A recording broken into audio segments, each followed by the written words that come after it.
Tonight, we are going to sit for a long while inside the unanswered places of the wizarding world. Settle in first. Find the position you mean to sleep in, the one your body relaxes into without being told. Let the weight of the day move off your shoulders and sink down into the bed. There is nothing here that asks anything of you. You do not need to follow every thread.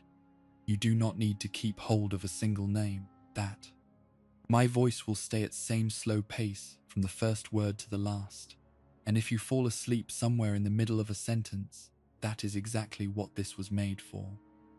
The world we are about to wander through looks, on the surface, like a place where everything has been written down. There are textbooks for it. There are histories and reference volumes, and a ministry with a department for nearly every corner of magical life. A young witch or wizard can open a book and read how to turn a teacup into a tortoise, or how to ward a door, or which plant will cure a cough that has settled in the chest. So much of it has been catalogued that it is easy to believe the catalogue is complete. It is not even close. Underneath the tidy shelves and the confident lessons sit questions that no one in the wizarding world has ever truly answered. Some of them were never asked aloud, because asking would have been dangerous. Some were asked once, long ago, and the answer was buried so carefully that the burial itself became part of the mystery. And a few of them sit in plain sight, so familiar that wizards walk past them every day, without once stopping to wonder how strange they really are. We are going to stop and wonder tonight, slowly, one quiet question at a time. The word at the heart of all this is unforgivable. In the wizarding world, that word has a precise and terrible meaning. It names a small set of acts so dark that the law treats them differently from every other kind of harm. But the word reaches further than the law intends. There are secrets in this world that are unforgivable in a softer, sadder sense. Truths that were hidden because the people in power could not be forgiven if those truths ever came to light. Histories rewritten so the rewriting would never be questioned. Cruelties folded so neatly into ordinary life that no one thinks to call them cruelty anymore. So we will let the word carry both of its weights tonight. The cursed things and the buried things. The horrors that earned a name and the horrors that were never given one. Close your eyes if they are not closed already. You will not miss anything. I will be here the whole way through. Before we go any deeper into the dark, I want to say a quiet thank you to everyone who keeps coming back to fall asleep here. It means more than you know to have you settling in night after night. If you have drifted off with this channel before, I would love it if you left a single short comment telling me how many nights in a row you have been here. Just a number is perfect. And if this is your very first night with us, you can simply write night 1 and you will be welcomed in. If these long, slow stories help quiet your mind when the day is finally over, the kindest thing you can do is subscribe and turn on the bell so the next one finds you when you need it. That is all. No more interruptions after this. From here the lights go down and stay down. Now let the room go soft again, and we start where the word itself begins. Every child raised in a wizarding household learns the 3 unforgivable curses the way. Muggle children learn not to touch a hot stove. They learn the names before they learn the wand movements, because the point is never to perform them. The point is to fear them. There is the curse that takes away a person's will, so that their body obeys another's mind while their own thoughts stand helpless behind their eyes. There is the curse that floods the body with pain so total that nothing else can exist inside it. A pain that leaves no wound and so leaves no proof. And there is the curse that ends a life cleanly, a flash of green light, and a sound like something vast rushing past. And then nothing, with not a single mark left on the body to say how the person died. These 3 were named unforgivable by the wizarding authorities, and the use of any one of them on a human being was set down as cause for a lifetime in Azkaban. The law is clear, the law is old, and the law explains almost nothing about the thing it is forbidding. Here is the first question no book will answer for you. Who cast the killing curse first? No one knows. That absence is the strange part. Magic in this world is obsessive about its own history. There are recorded inventors for an enormous number of spells. Wizards put their names to their work the way Muggle scientists do, and those names survive for centuries. The man who refined a particular sleeping draught is remembered. The witch who first managed a certain charm of concealment has her portrait somewhere. And yet the single most feared piece of magic ever produced, curse that defines the very idea of evil for an entire civilization, arrives in the historical record already finished, already perfect, already named, no inventor, no first victim, no origin at all. You can let that settle for a moment. The curse does not behave like other magic, either, and that only deepens the strangeness. Most lethal spells in the wizarding world are crude in their way. A wizard can be cut, or burned, or thrown against a wall hard enough to break. Those things kill the way violence has always killed, by damaging the body until the body fails. Killing Curse does none of that. It simply switches the life off. The healers who have examined its victims describe bodies in perfect condition, unmarked and uninjured, as though the person had lain down and chosen to stop. Whatever the green light does, it reaches past the flesh entirely, that into something underneath that the wizarding world has no proper word for and has never managed to study. And there is no shield against it. This is perhaps the most chilling fact of all. Witches and wizards can block almost anything if they are quick and skilled enough. Spells can be deflected, absorbed, turned back on the caster. But the killing curse cannot be blocked by any ordinary means. The only known way to survive a wand pointed at you, and that incantation spoken with true intent, is to put something solid in the way and let it take curse instead. A wizard learned late and at great cost that a conjured wall of stone could swallow the green light. Flesh cannot. A living body in the curse's path does not block it. The body simply receives it and stops. So the wizarding world possesses a weapon against which there is no defense, whose origin is unknown, whose mechanism is unstudied, and whose effect lands on a part of a living being that no ministry department has ever been able to define. And rather than try to understand it, they made it illegal and looked away. They drew a line around the thing and wrote Unforgivable on the line, and they have been content for centuries to let the line do the thinking for them. There is a reason for that, and the reason is itself a kind of secret. To study the killing curse properly, you would have to cast it. You would have to point your wand at something alive and mean it, because the curse, like its two siblings, does not work without genuine intent. A child cannot fire off a killing curse in a temper and expect it to land. The magic demands that the caster truly wish for the death, fully and without flinching. Teacher once explained this to a room of frightened students with a kind of grim plainness. He told them that they could all point their wands at him and speak the words, and he would most likely suffer nothing worse than a nosebleed, because none of them truly wanted him dead, and none of them knew the cold and deliberate will the curse requires. The weight of that takes a moment to land. The curse is not just a wand movement and a phrase. It is a phrase that only works if your soul agrees with it. To learn how it functions, you would have to make your soul agree, again and again, on living things. And the wizarding world understood, perhaps without ever saying it out loud, that to study the curse would be to manufacture murderers. So the knowledge was sealed inside the act, and the act was forbidden, and the seal has held. The same is true of the curse that brings pain, the one whose name comes from the old word for torture. It, too, requires a true desire to cause suffering. A person who points their wand and speaks that incantation out of fear or anger or simple obedience will find that it barely works at all.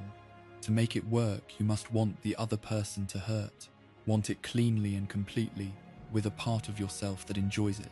The curse reads the wanting.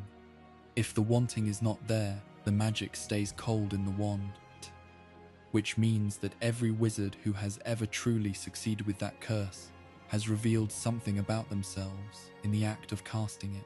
Curse is not only a weapon, it is a confession. And the curse that steals the will, the gentlest sounding of the three, is in some ways the most disturbing of all, because it leaves the victim alive and aware and entirely gone. Person held under it feels a wonderful floating ease, every worry lifted away, every burden set down, while their body does whatever the caster commands. Some who have lived through it describe it as the most peaceful sensation they have ever known, and that peace is the horror of it. The strong-minded can sometimes fight free, can find the small stubborn corner of themselves that refuses, claw their way back to control. Most cannot, most simply drift, smiling while their hands do terrible things. No one has ever explained where these three curses came from, or why these three and not others are darker forms of magic in the wizarding world. Magic that twists the body into permanent ruin, magic that corrupts the mind in ways no cursebreaker can undo. Yet the law named only these three unforgivable. Why draw the line exactly there? Why did the men who wrote that law, sitting in whatever cold chamber they sat in, decide that these three acts and no others would carry the weight of that word? The honest answer is that we do not know, because the people who made the decision did not leave their reasoning behind. They left only the result. A short list of forbidden things, learned by every child, feared by every adult, and understood by almost no one. And so the very foundation of the wizarding world's idea of evil rests on a mystery it has chosen never to look at directly. The first hand that ever cast the killing curse is gone. The first throat that ever shaped the word for pain into a weapon is forgotten. The civilization built its sense of right and wrong on top of these acts, and then it let the acts themselves slip back into the dark, unstudied and unexplained, content simply to know that they must never be done. Carry that into sleep as the first of the night's unanswered things. The worst magic this world knows has no beginning anyone can name. It was always already there, waiting, finish, in the green light and the rushing sound, and no one has ever been brave enough, or perhaps foolish enough, to ask it where it came from. We will move now to a place where that same green light and that same final silence were turned into something even stranger. A room deep underground where the wizarding world keeps the questions it is most afraid of. We are going there slowly, the way you go down a staircase in the dark, one careful step at a time. Far below the streets of wizarding London, beneath the Ministry of Magic, beneath even the busy levels where officials hurry between offices, there is a part of the building that almost no one is allowed to enter. It has no friendly name. The people who work there are called the Unspeakables, and the work they do is, by design, never spoken of. They study the things the rest of the wizarding world would rather not think about. Time, thought, death, the forces that hold a life together, and the forces that take it apart. One of the rooms in that hidden department is a great sunken chamber, shaped like an amphitheater, with stone benches descending in tiers toward a pit at the center. The air down there is cold in a way that does not come from temperature. At the very bottom of the pit, on a raised stone platform, stands an archway so old that the stone has gone soft at the edges, and hanging within the archway is a ragged curtain, a veil of some dark and weightless fabric torn along its lower edge. The veil moves. That is the first thing anyone notices about it. It sways and ripples, as though a gentle draught were passing through it, lifting it and letting it fall. But there is no draught. The chamber is sealed and the air is still, and there is nothing on the other side of the archway that could be stirring the cloth, because the archway stands alone in the open space with nothing behind it but more of the same cold room. The veil moves on its own, slowly, endlessly, as if it were breathing. People who come near it report something stranger still. They hear voices, faint, indistinct, drifting from somewhere just beyond the cloth, as though a great many people were talking softly in a room next door. The voices are not threatening. If anything, they are inviting. Those who hear them often feel a powerful pull toward the archway, a longing to step closer, to lean in, part the curtain, and see who is speaking on the other side. And here is the part that has never been explained. Not everyone hears them. Two people can stand side by side at the lip of the pit, and one will be straining toward the whispering, certain that someone is calling, while the other hears only silence and feels only the cold.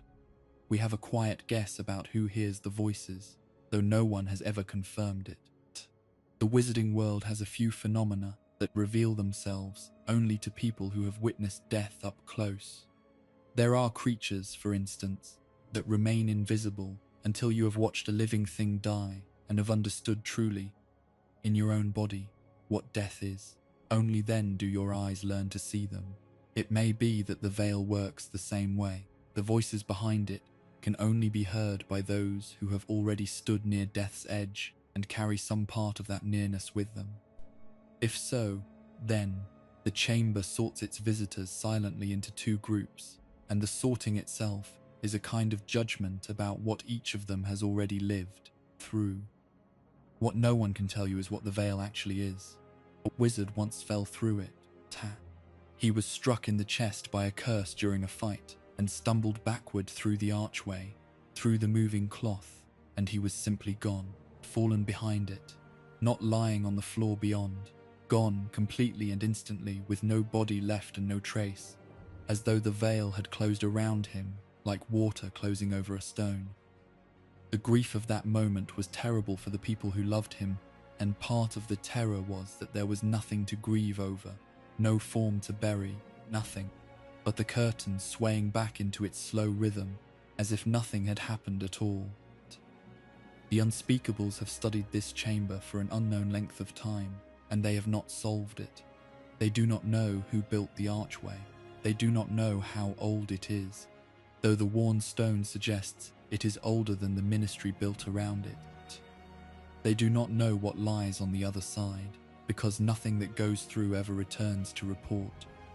They cannot say whether the veil is a doorway to death itself, an opening into whatever country lies past the end of a life, or whether it is something else entirely that only resembles death because it takes people and never gives them back. It is the single most direct contact the wizarding world has ever made with the boundary between living and dying, and after all this time, it remains exactly as much of a mystery as it was on the day it was found. There are people whose job is to sit in that chamber and watch the curtain breathe. They have given their working lives to a question that refuses every answer. They cannot pass through to learn the truth, because to pass through is to be lost. They cannot pull the veil aside, because the cloth resists being touched, only sit on old coldstone benches, listening for voices that may or may not come, studying a thing that gives up nothing of itself. And every so often someone falls through, or is pushed, or steps forward of their own longing, and the chamber takes them, and the watchers are left exactly where they began, knowing exactly as little as before. There is something almost peaceful in it, if you let the fear go. The veil does not rage, it does not threaten, it simply waits, swaying, while the voices murmur behind it, and one day, far off, it will sway for each of us too. You do not need to be afraid of it tonight. You only need to know that it is there, deep underground, moving gently in air that does not move, keeping its one enormous secret with the patience of something that has all the time there will ever be. That we are going to stay in that hidden department a little longer, because there is another room down there, a room that holds something the Unspeakables consider far more dangerous than the veil. They keep it locked. Of all the rooms in the Department of Mysteries, the Unspeakables can open nearly every one. They move through circular halls and shifting doors, into the chamber of the veil, into rooms we will visit later tonight, where time itself is kept and where thought is studied. That they have the means to enter the most frightening spaces in the building. But there is one door they keep shut at all times, and the force inside that room is the only thing in the whole department that they have judged too perilous to leave open. A wise old wizard, near the end of his life, once described that room to a boy he loved. He said that the Department of Mysteries contained a room kept locked always, and that within it was a force at once more wonderful and more terrible than death, than human intelligence, than the great powers of nature. He said it was perhaps the most mysterious of all the many subjects studied there. And then he named it, plainly, in a way that sounds almost too simple for the weight he gave it. The force in the locked room is love. The strangeness of this is easy to miss, so let it slow you down here. The Wizarding World has a department that studies death and keeps the Chamber of the Veil unlocked. It studies time and keeps that unlocked too, even though meddling with time can unmake a person. It studies thought and the strange organs in which thought might be held. All of these it leaves accessible to the trained few. And then it takes love, thing that Muggle poets and Wizarding poets alike have spent their whole lives trying to put into words, thing every person believes they understand because they have felt it, and it seals that behind a door it will not open. The unspeakables decided that love was the one force they could not safely contain. We are never told what they have learned about it. That is part of the secret. We only know what love can do from the evidence it leaves behind in the world, and the evidence is extraordinary.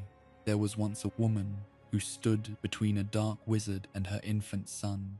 The wizard had come to kill the child, and he gave the woman the chance to step aside, because he had no particular wish to kill her, and was, in his cold way, almost being generous. She refused. She would not move. She begged him to take her instead, and when he killed her, she died still standing in front of her son, still wrapped around the idea of protecting him, with no thought left in her of saving herself. That choice, freely made, with full knowledge of what it would cost her, did something to the child that no shield charm and no defensive spell has ever managed to do. It left a protection in his skin, an old and deep magic, older than the dark wizard's understanding, that lived in the boy's very blood. And the wizard turned his wand on the infant and spoke the killing curse. Green light that nothing living can survive struck the child and rebounded. It tore the wizard apart instead, undid him almost completely, and left the baby alive with nothing but a thin scar to mark where the curse had touched him. And the protection did not fade when the danger passed. For years afterward, that same dark wizard, when he finally returned, found that he could not so much as lay a finger on the boy without his own, flesh burning and blistering at the contact. The mother's love had become a thing with physical force in the world, scorched the hand that tried to harm what she had died to save.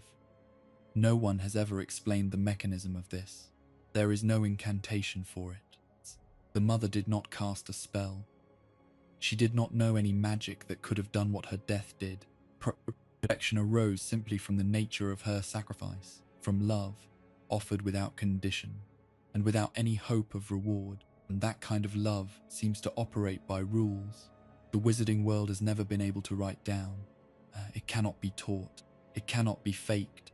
That because the magic appears to know the difference between true selflessness and a clever imitation of it.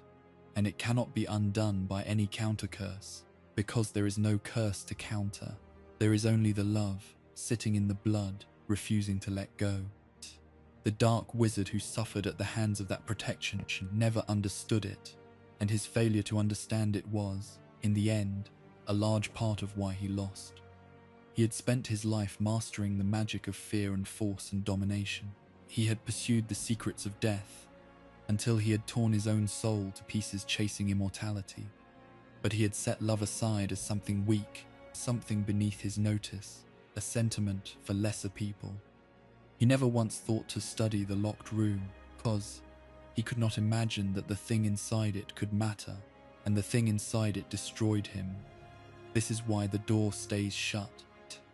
Whatever the unspeakables have glimpsed of love as a force, they have decided it is not safe to leave where anyone might reach it. Perhaps because it cannot be controlled, perhaps because it cannot be measured, and the magical instinct is to fear what it cannot measure. Perhaps because a force that can turn a dying woman's last choice into a weapon that outlives her by years is simply too large to be left lying about. We are not told.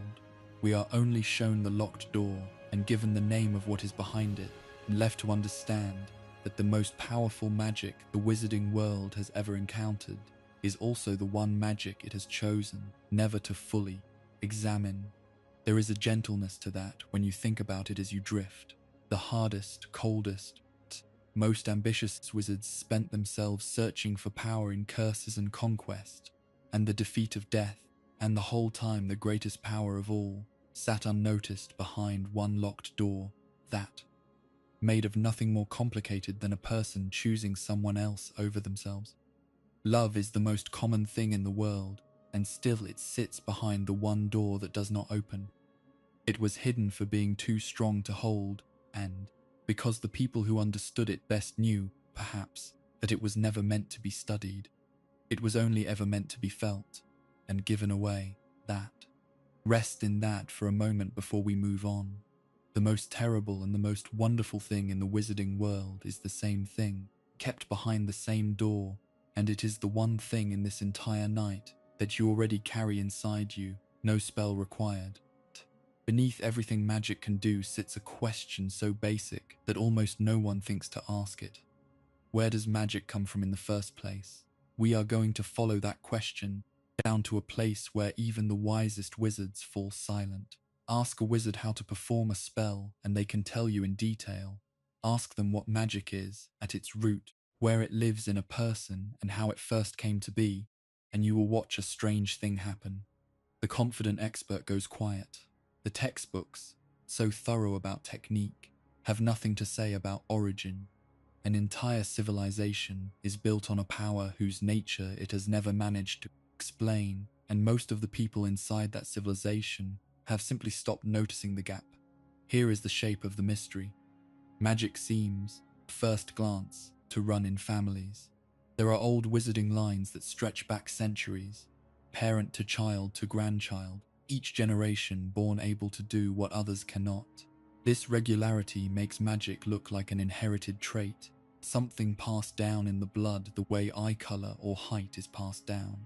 For a long time, certain proud families built their whole sense of importance on exactly that idea. They believed that magic belonged to them by birthright, that it was the property of their bloodline, and that the purer the line, the truer the magic. And then the evidence pulls the rug out from under them. Because magic does not behave the way an inherited trait should. There are children born to two entirely ordinary parents, parents with no magical relatives anywhere in their history, parents who have never seen a wand or heard of the hidden world. And those children turn out to be witches and wizards of full power. They make things fly when they are frightened. They turn their hair colors when they are upset. Long before anyone tells them what they are, the magic leaks out of them on its own. These children appear from nowhere, magically speaking, with no source anyone can point to. Power simply arrives in them, fully formed, in a family that has never carried it. The proud old families had an answer for this, and the answer was a lie. They claimed such children must have stolen their magic somehow, taken it from its rightful owners. No person of common birth could come by real power honestly. It is an ugly idea, and it has caused enormous suffering. And the cruelest thing about it is that it was never anything more than a story told to protect a feeling of superiority. There has never been a shred of evidence that magic can be stolen, or that a child born to ordinary parents holds anything less than the full, genuine article. The accusation explained nothing. It only gave frightened people someone to look down on. But notice that the lie was filling a real hole. The families were wrong about the answer, yet they were responding to a true puzzle. If magic is inherited, where does it come from when it appears in a family that never had it? And the honest answer, the one the wizarding world has never been able to escape, is that no one knows. It gets stranger in the other direction.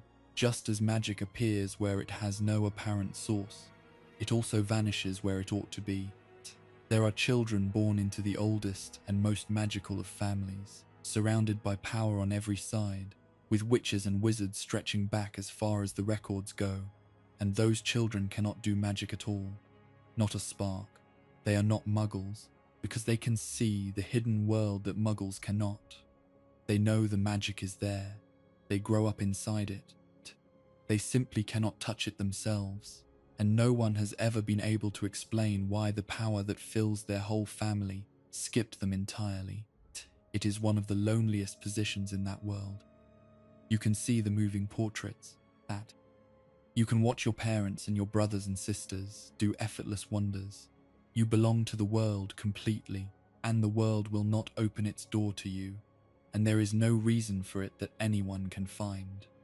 The wizarding world treats such people with a quiet, shameful coldness, hiding them away, embarrassed by them, precisely because they are a living question it cannot answer. They are proof, walking around in plain sight, that magic does not obey the rules the wizarding world assumed it obeyed. So magic is not simply inherited because it appears from nothing, and it is not simply universal because it fails to appear where everything says it should. It behaves like something that chooses, almost, where it will and will not settle, and the choosing follows no pattern anyone has mapped. A child of two ordinary people may hold tremendous power. A child of two great wizards may hold none. The blood the proud families worshipped turns out not to be the answer, and nothing has ever stepped in to take its place. And underneath all of that sits the largest question of all, the one the wizarding world treats almost as forbidden by how thoroughly it ignores it. What is magic? It may be a substance that some people carry and others lack. It may be a sense, like sight or hearing, present in most and missing in a few. Or perhaps magic is everywhere, soaked into the world itself, with witches and wizards, simply the ones born able to reach it, while everyone else moves through the same magic-filled air and feels nothing. The wizarding world does not know. It has built schools and a government, and 1,000 years of history on top of a power it cannot define, and it has decided as a kind of unspoken agreement not to look too hard at the foundation. You can feel the weight of that as you lie there. A whole world that works marvels every day, and not one person in it can tell you where the marvels truly come from. The power is real. The wonders are real. The source is a closed door, and the door has been closed so long that most have forgotten it was ever a door at all. It simply became the wall everything was built against, unquestioned, unexamined, unexplained. Every child in the wizarding world grows up on the next one. A bedtime story of 3 brothers and a road and a meeting with death. It is meant to be a fable. The trouble is that pieces of it appear to be entirely true. No one can say where the fable ends and the history begins. There is a story that wizarding children grow up hearing, the way Muggle children grow up with legends of wolves and woodcutters. It is old, and it is told gently, and it has a moral at the end, like all good bedtime stories. But this one has a habit of turning out to be more than a story, and that habit is one of the deepest unsolved puzzles in the whole of the hidden world.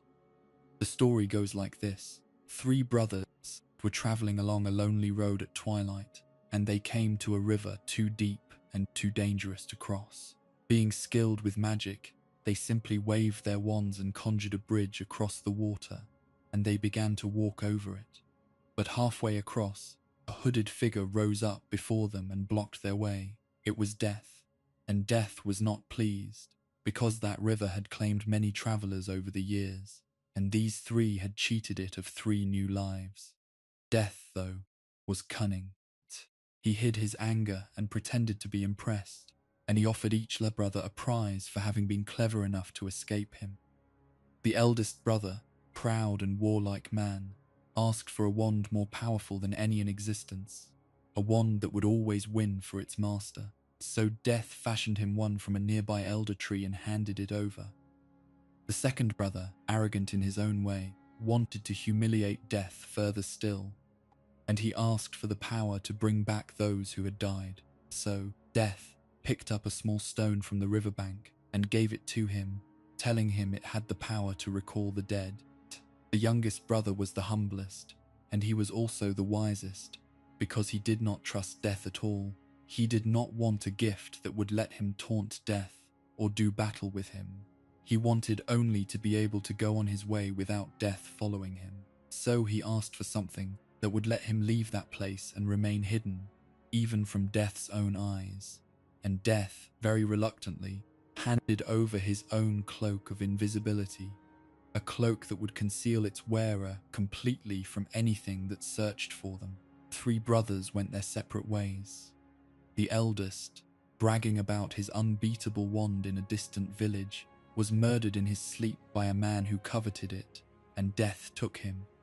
The second brother used the stone to call back a woman he had once loved and meant to marry, but she returned to him cold and distant, only half present, belonging more to the dead than the living, and his grief at having her near and yet not truly back drove him to take his own life so he could join her, and Death took him too. But the youngest brother, Death could never find. He lived a long and full life hidden beneath the cloak, and only when he had grown very old did he take it off at last. Then he greeted Death not as an enemy who had hunted him, but as an old friend, and he went with him willingly and as equals, and the two of them departed this life together. That is the fable, and the moral seems clear enough, that the brothers who tried to master Death through power and through cheating his finality came to ruin, and only the one who accepted Death, who made peace with the fact of his own ending, lived well and died well. For centuries it has been told and retold as exactly that, a moral fable, a story for children, nothing more, except that the objects in the story are real. This is the part that unsettles everyone who looks at it closely. The cloak of invisibility from the story appears to be a genuine, physical thing that has survived the centuries. Ordinary cloaks that have been enchanted to hide their wearers exist, but they are imperfect. The spells fade, the fabric wears thin with age. The concealment grows patchy and unreliable over the years, and within a generation or two such a cloak is little better than a curtain. But there is one cloak in the wizarding world that does none of that. It hides its wearer completely from every charm and every creature and every searching eye, and it has done so for one generation after another, without weakening in the slightest. It does not behave like an enchanted object at all. It behaves like the cloak from the story, the one that came from Death himself. And the family that has kept that cloak, handing it down from parent to child across the centuries, descends from a real wizarding line, whose name appears in old records and on old graves. The brothers were not invented out of nothing. There seems to have been an actual family, generations ago, that genuinely possessed extraordinary objects, including a wand with a long and blood-soaked history of changing hands through murder and conquest, exactly as the eldest brother's wand was said to do. The legend, in other words, has a trail of physical evidence running through it, and the trail does not stop at the edge of legend. It walks straight into recorded history and keeps going. So, the question becomes almost too large to hold. If the objects are real and the family is real, then what about the figure on the bridge? Was there truly a hooded shape that rose up before three brothers at twilight and spoke to them and handed them gifts? Was Death in this world an actual being who could be met on a road and bargained with? Or did three immensely gifted brothers simply create three astonishing things by their own skill? And did the story of Death grow up around their achievement later, the way stories always grow around, things people cannot otherwise explain?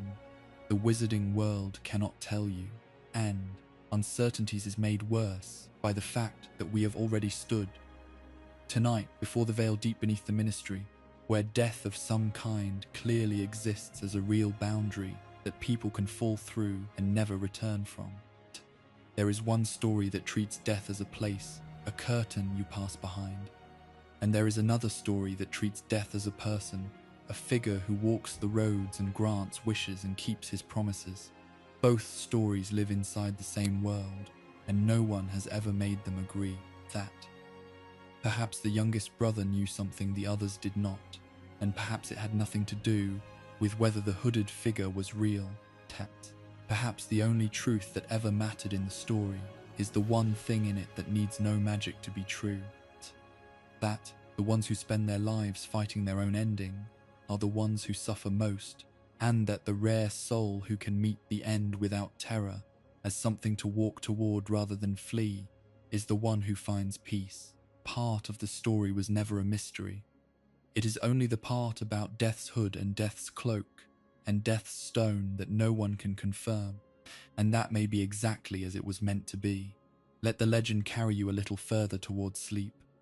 3 brothers on a darkening road, a river, a figure waiting, and gifts that may have come from the hand of death, or may have come only from the talent of men who were too clever for their own good. We do not know which, we may never know, and the not knowing is itself one of the oldest secrets the wizarding world has kept.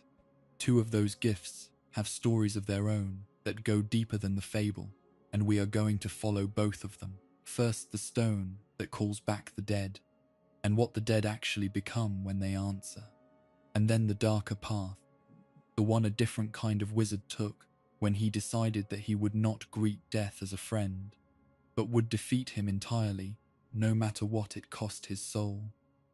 Of the 3 gifts in the old story, the second brother's prize has always been the most painful to think about, because it touches the wish that lives in nearly every grieving heart: to bring back someone who is gone, to see them once more, hear their voice once more, undo for a single moment the terrible permanence of their absence. The stone was said to make that possible, and the wizarding world has spent a long time learning, slowly and sadly, what it actually does and what it cannot. The stone passed down through the centuries and eventually came into the hands of a bitter old family who, not knowing or not caring what it truly was, set it into a ring and wore it as an ornament. That later it found its way to a great wizard near the end of his life, and he, who understood exactly what he held, made a single mistake with it that cost him his life. He had lost people.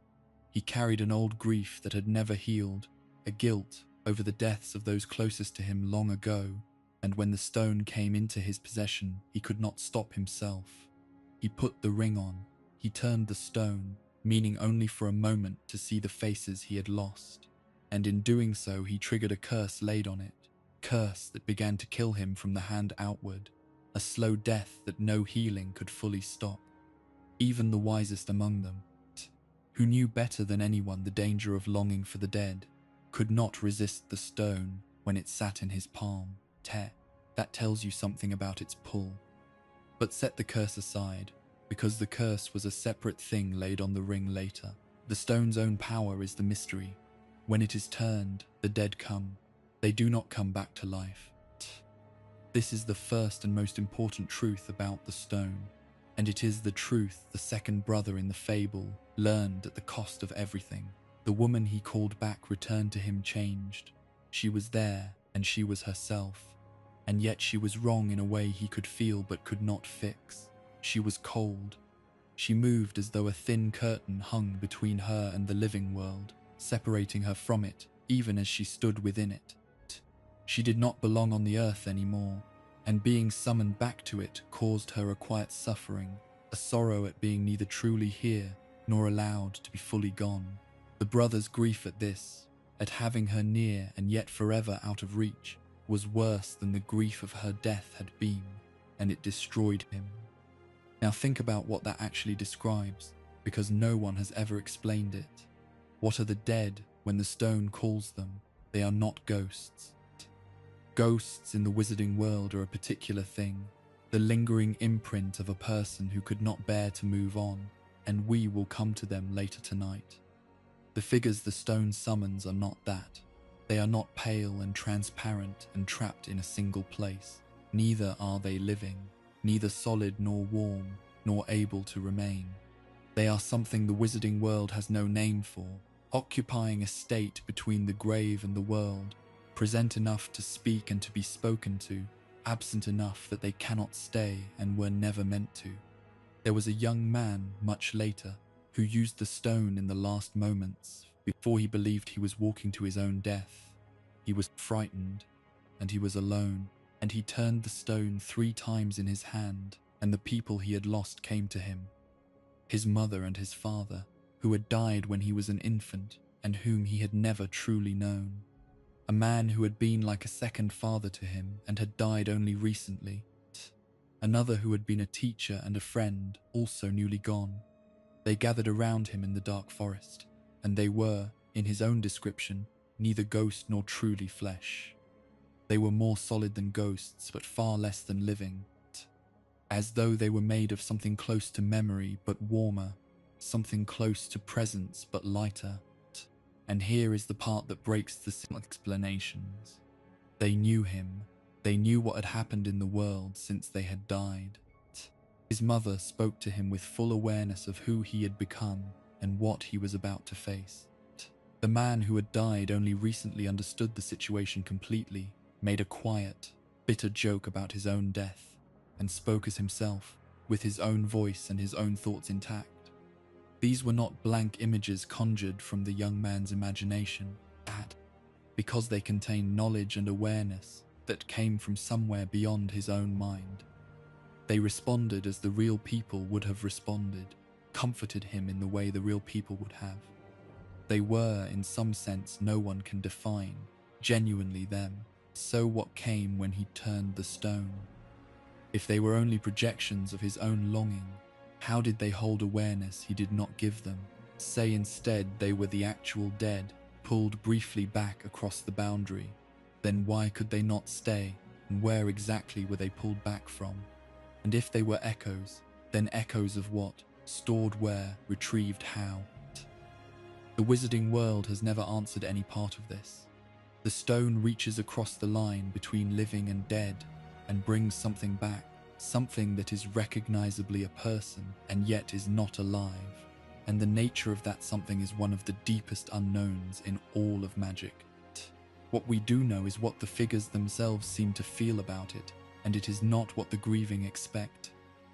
They were not in torment, the way the second brother's beloved was, perhaps because the young man called them only for a moment, and asked nothing of them but company on a dark walk. They were calm, they were gentle with him. They told him, in their way, that dying did not hurt, that it was quicker and easier than falling asleep, and that they would stay with him until the very end. They had no fear left in them at all. Whatever waits past the boundary, it had taken their fear away. The old wisdom of the wizarding world, spoken by that same great wizard who could not resist the ring, was to never pity the dead. Pity instead the living, and most of all those who live without love. The dead, it seems, are past pity. It is only the ones left behind who suffer, the ones who turn the stone again and again trying to hold what cannot be held. The stone does not lie about this. It shows you every time that the dead cannot truly return, and that the wanting of them back is a wound only the living carry. The dead have already set it down. Hold it softly as you lie there, not as sorrow, but as something gentle. Whatever the summoned dead are, they are not suffering, and they are not afraid, and they walk willingly beside the living when they are asked to. The mystery of what they are made of remains exactly that, a mystery. But the peace they carry is plain to see, and it asks nothing of you tonight, except that you let yourself rest as easily as they do. There was a different wizard, though, who looked at death and felt no peace at all, only terror and a refusal so total that it drove him to the darkest magic ever attempted. He did not want to greet death as a friend, or to summon the dead for comfort. He wanted to never die at all, and the path he chose to escape death is the most feared and least understood magic in the entire wizarding world.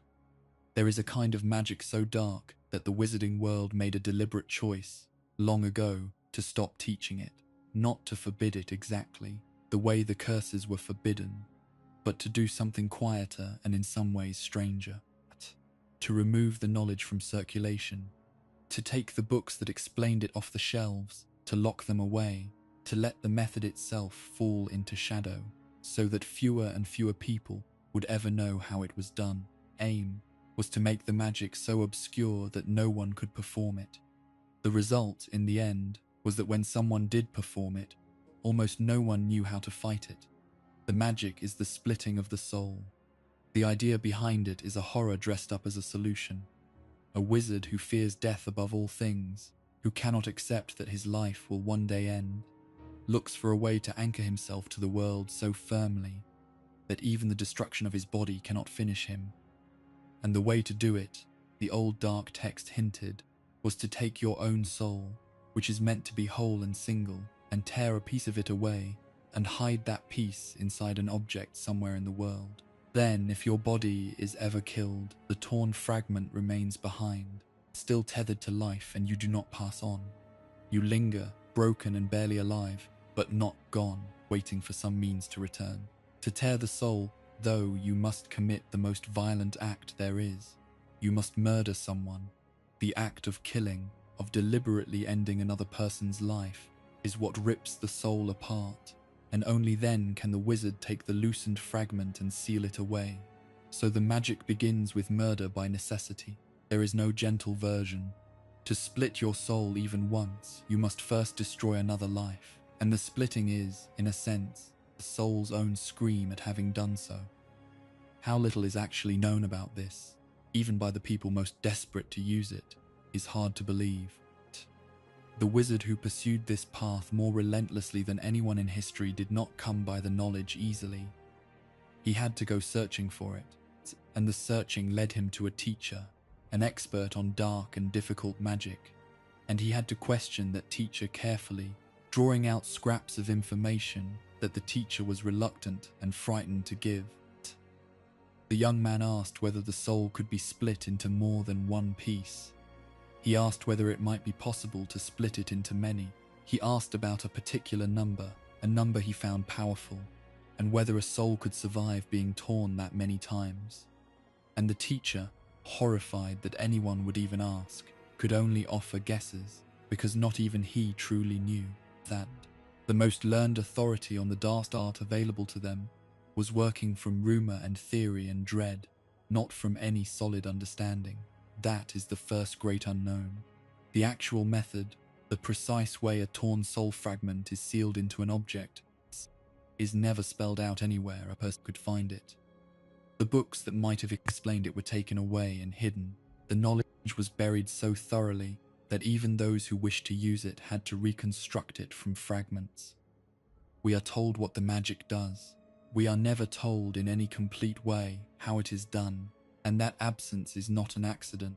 Is Wizarding World's one successful attempt to unknow something on purpose. The second great unknown is what the fragment becomes once it is sealed away. A piece of a living person's soul, locked inside an object, turns out to be far more than a dormant battery waiting to recharge its owner. It is, in some sense, awake. The fragments can influence the people around them, pressing dark thoughts into their minds, feeding on their fears, slowly poisoning anyone who carries the object too long. The most powerful of them can do more than influence. One such fragment, given the right conditions, drew the life out of a person slowly, draining them to feed itself, growing more solid and more present as its victim grew weaker, until the fragment had nearly become a body of its own. How a sliver of soul, with no brain and no heart, can think and want and act in the world is a question no one has ever answered. It simply does. The soul, it seems, carries the whole self in every piece, the way some say a shattered mirror still shows a whole face in each fragment, and the wizarding world has no idea why this should be so. The third unknown is the most frightening, it shows that even the master of this magic did not fully control it. The wizard who tore his soul more times than anyone in history did so deliberately, again and again, each murder loosening another fragment to be hidden away. But at least once, he created a soul fragment without meaning to at all. In the act of killing, his already shredded soul was so unstable that a piece of it broke away on its own and attached itself to the nearest living thing, lodging inside another person entirely, a living person who became, without anyone's intention, a vessel for a piece of the darkest wizard's soul. Neither of them knew it for many years. The fragment simply rode along inside an innocent life, giving that life strange and unwanted abilities, a connection no one understood, a door in the mind that no one had meant to open. If the greatest practitioner of this magic could split his soul by accident, could lose a piece of himself without intending to, and not even realize it had happened, then the rules of soul splitting were never truly understood by anyone. Not even by him, and the last unknown is how such a thing can ever be destroyed. A fragment of soul sealed in an object cannot be removed by ordinary magic. You cannot simply open it, or banish it, or charm it away. The object protects itself, and the fragment clings to existence with everything it has. The only things that can destroy a soul fragment are forces so utterly destructive that whatever they touch is damaged beyond any possibility of repair. The venom of a certain monstrous serpent will do it. A particular kind of cursed fire that cannot be controlled will do it. Killing curse itself, turned on the right kind of vessel, will do it. But why these forces and not others? Why a soul fragment can shrug off nearly everything yet shrivels before things that allow no mending has never been explained. There seems to be a rule that a soul can only be unmade by destruction it cannot heal from, as though the soul measures the harm done to its container and decides whether the damage is final. Where that rule comes from, no one knows, so here is the full shape of it. The wizarding world possesses the most terrible magic imaginable, a magic that can chain a person to life past the death of their body by the murder of innocence and the tearing of the self. And rather than study it, understand it, learn its limits and its weaknesses, the wizarding world chose to bury the knowledge and look away. Choice came from a decent instinct, a wish to keep something monstrous out of reach. But the cost of that choice was steep, because when a wizard finally dug the knowledge back out of the shadows and used it, the people who had to stop him were forced to relearn everything from nothing, fighting a magic their world had deliberately forgotten how to fight. There is a lesson hidden in that, and it is one of the saddest in all of this. Some secrets are kept out of fear, and the fear is understandable, and the keeping still does harm. The wizarding world tried to make the splitting of the soul disappear by refusing to speak of it. It did not disappear. It only waited, in locked books and whispered theory, for someone willing to dig, and when that someone came, the silence that was meant to protect everyone protected him instead. Let your mind set that heaviness down now. You do not need to carry it into sleep. Whatever the darkest magic is, it begins with a refusal to accept the most ordinary truth of all, that lives end, and that the ending, as the dead themselves seem to tell us, is gentler than the fearful imagine. The wizard who tore himself to pieces to escape death never found peace for a single day of his unnaturally long existence. The ones who accepted death, every one of them, did. We pause here for just a breath, at the midpoint of our long walk through the dark. If you are still awake, and only if you are, I would love to know where in the world you are listening from tonight. There is something lovely about the thought of so many people, in so many different places, all lying in the dark at the same time, all letting the same slow voice carry them toward the same rest. Leave the name of your city or your country in a comment if you feel like it, and you can fall asleep knowing you are part of something larger than your own dark room.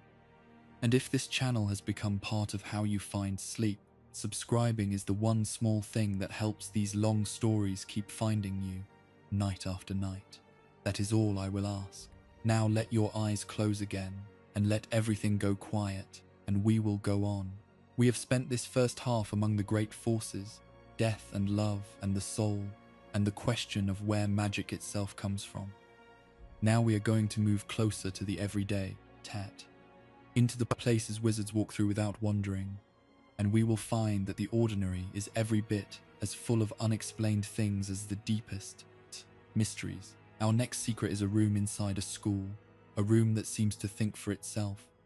Somewhere on the 7th floor of the great castle, that is the wizarding world's most famous school, there is a stretch of blank stone wall across from a faded wall, hanging showing a long Argo wizard trying, absurdly, to teach a group of trolls to dance. For most of the people who pass it every day, for their whole 7 years at the school, it is nothing, just wall. They walk by it on their way to somewhere else and never give it a second look. And the entire time, hidden inside that ordinary stretch of corridor, is one of the strangest pieces of magic in the building, a room that does not exist until you need it, and that becomes whatever you need when it does. The way to reach it is simple, almost too simple for what it produces. You walk past that blank section of wall 3 times, concentrating hard on what you require, 10, and on the third pass, a door appears where there was no door, and behind the door is a room shaped exactly to the need you were holding in your mind. The examples of what it provides are almost funny in their range. A person desperate to relieve themselves, hurrying along the corridor with one urgent thought, has found the door open onto a room containing nothing but the chamber pot they needed. A group looking for a secret place to practice defensive magic, somewhere hidden from the eyes of authority, found a wide room lined with cushions and dark mirrors and shelves of exactly the books they would need to learn from, as though the room had read not only their need for a space, but their entire purpose for wanting one. A person seeking somewhere to hide a single object found a room the size of a cathedral, piled to the ceiling with the hidden and forgotten things of 1,000 years of students, a city of abandoned objects so vast you could lose yourself in it for days. That last version is worth pausing on because it reveals something the room does that no one has explained. It remembers. For centuries, people inside the school have needed somewhere to hide things they should not have, and each of them walked past the wall, thinking only of concealment, and each of them found the same enormous room, and each of them added their hidden thing to the pile and left it there. The room kept all of it, generation after generation of secrets and contraband and shameful objects, accumulating in one place that opens only to those who share the single thought: I need to hide something. The room does not empty itself between visitors. It holds the whole long history of everything anyone ever wanted gone, in a heap that grew and grew across the centuries, waiting. Now sit with the real question underneath all of this, the one the wizarding world walks past as easily as the students walk past the wall. How does the room know? To provide a room full of the right defensive books, the room had to understand not just that someone wanted a space, but what they wanted the space for, and what they would need inside it to accomplish a goal they never spoke aloud. To provide the single chamber pot, the room had to grasp a need so immediate and so specific that no general purpose room would have served. The room does not simply make a blank space appear. It makes the correct space appear, furnished and equipped for a purpose it seems to comprehend, and comprehension is not something walls are supposed to do. To anticipate a need and answer it with judgment is the behavior of a mind, and whatever is behind that wall behaves, every single time, exactly like a mind. The things it provides only deepen the puzzle. There is an old and firm law in the wizarding world that food cannot be conjured from nothing. You can multiply food you already have, you can move it from one place to another, but you cannot call it into being out of empty air, and the room obeys this law as strictly as anything else does. It will not give you a meal from nothing, yet it gives you almost everything else from nothing or from somewhere. Furniture, books, mirrors, cushions, tools, all appearing where there was only stone a moment before. Whether the room is creating these things outright, which should be impossible, or summoning them silently from elsewhere in the vast castle, no one knows. The room does not explain its sources, it simply provides, and the providing follows rules that bend in some places and hold firm in others, with no one able to say why the line falls where it does. It has its own quiet logic in other ways too. If one person shapes the room into a particular configuration and leaves, and another person comes seeking that same configuration, they can find the same room, because the room recognizes the matching of their intentions. This means the room is sorting requests, comparing them, deciding when two needs are the same need and when they are different. It is making distinctions. It is, in the most basic sense, perceiving, and no one credits any wizard with having built it. It is older than the school's living memory, absent from the complete histories, mentioned only in scattered accounts by the few who stumbled into it, that even the great reference work on the castle's history does not fully describe it. because the room reveals itself only to those in need, which means it has stayed partly secret even from the institution that contains it. A room inside the most documented building in the wizarding world has managed, for 1,000 years, to remain mostly unknown because it chooses when to be seen. And here the small mystery opens onto a much larger one. If the room perceives and decides and remembers, then something there is aware. And if one room in the castle is aware, the question naturally rises about the castle itself. The great staircases move on their own, shifting to lead people where they perhaps need to go. The portraits speak and gossip and carry messages. Doors pretend to be walls and walls pretend to be doors. Suits of armor sing badly at certain times of year.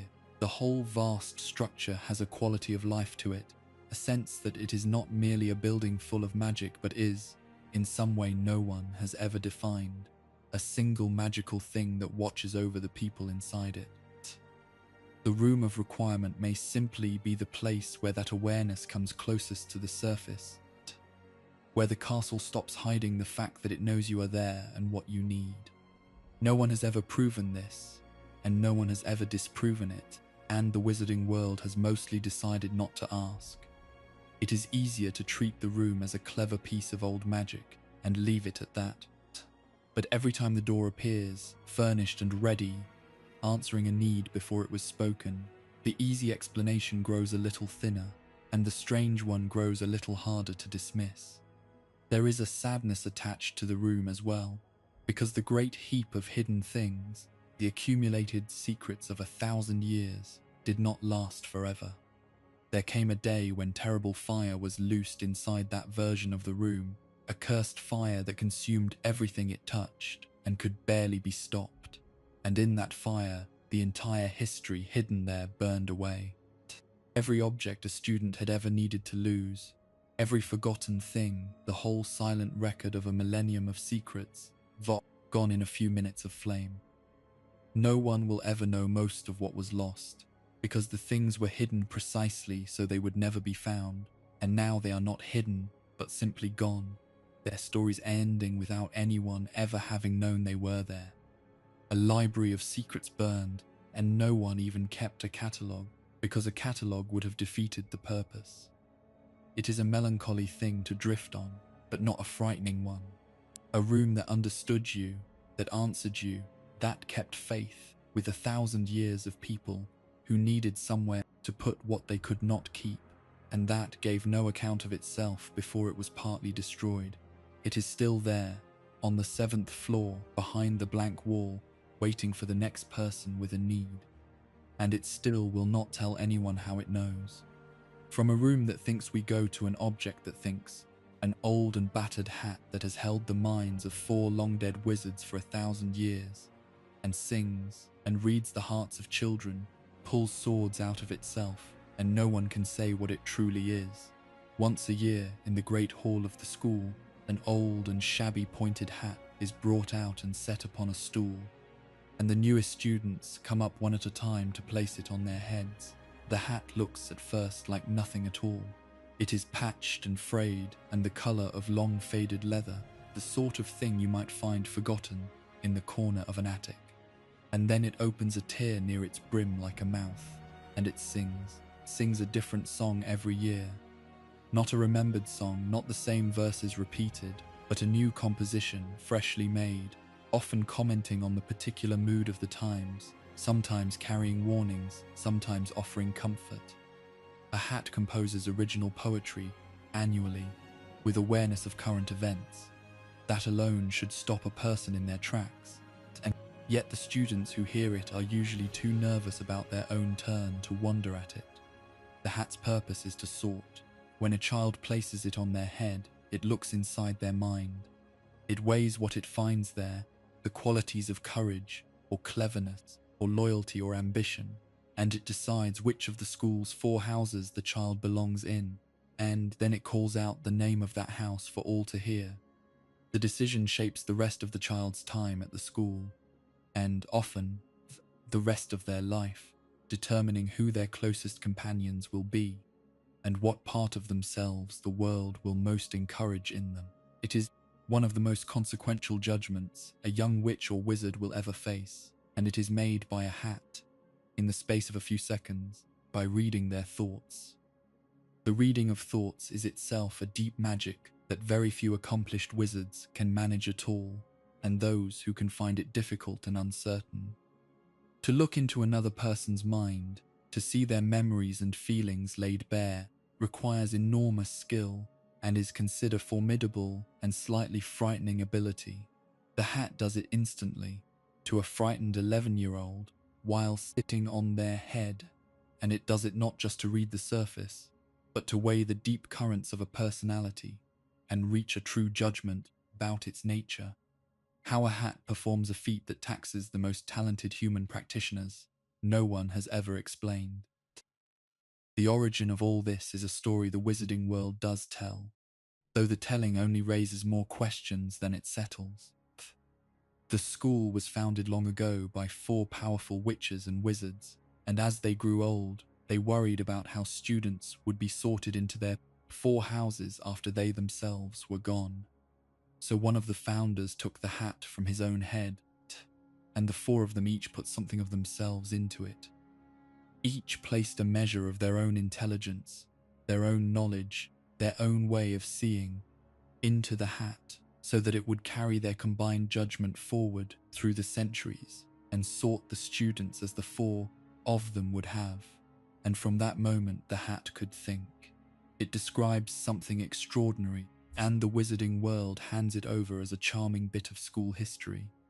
4 people, long dead, placed pieces of their own minds into an object, and those pieces have continued to think together for 1,000 years. The hat is not merely enchanted to perform a task. It contains the living intelligence of 4 human beings who died 10 centuries ago. Intelligence that has not faded or fallen silent, still composes, still judges, still perceives, still worries about the future. When the hat sings of dark times coming and pleads with the houses to stand together, that is not a recording. That is something inside the hat, made from the founders' own minds, looking at the present and feeling concern about it. It is uncomfortably close to the darkest magic we spoke of earlier, the sealing of a piece of oneself into an object so that it persists beyond death.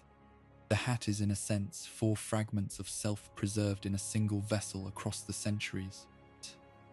And yet the wizarding world treats the hat with affection and the soul splitting with horror, and the difference between them is never examined. Perhaps it lies in the manner of the giving.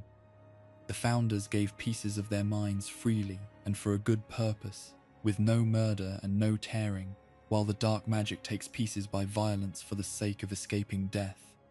But whether what lives in the hat is truly the founders, or echoes of them, or some new single mind born from the blending of 4, the wizarding world cannot say. Is the hat 4 ghosts then, or one person who never lived, assembled from 4 who did? And is it aware of itself as a self at all, or only aware of the task it performs? No one knows. The hat does not discuss its own nature, and no one has found a way to ask it the question and trust the answer. And then there is the matter of the sword. In times of genuine need, the hat can do something that has nothing to do with sorting, and that makes no sense by any rule of magic anyone can name. It can produce a sword, not a flimsy conjured thing, but a real and ancient weapon, heavy and sharp, made of silver and set with rubies, forged long ago by the master smiths of the goblin people. A true Gryffindor in desperate need, reaching into the hat, can draw this solid sword out of a soft cloth hat that plainly could not contain it. The sword appears, fully formed and deadly, from inside a hat barely large enough to hold a person's head.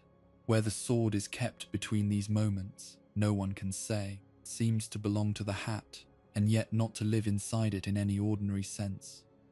The sword has a will of its own about who may wield it, presenting itself to those it judges worthy, and refusing those it does not.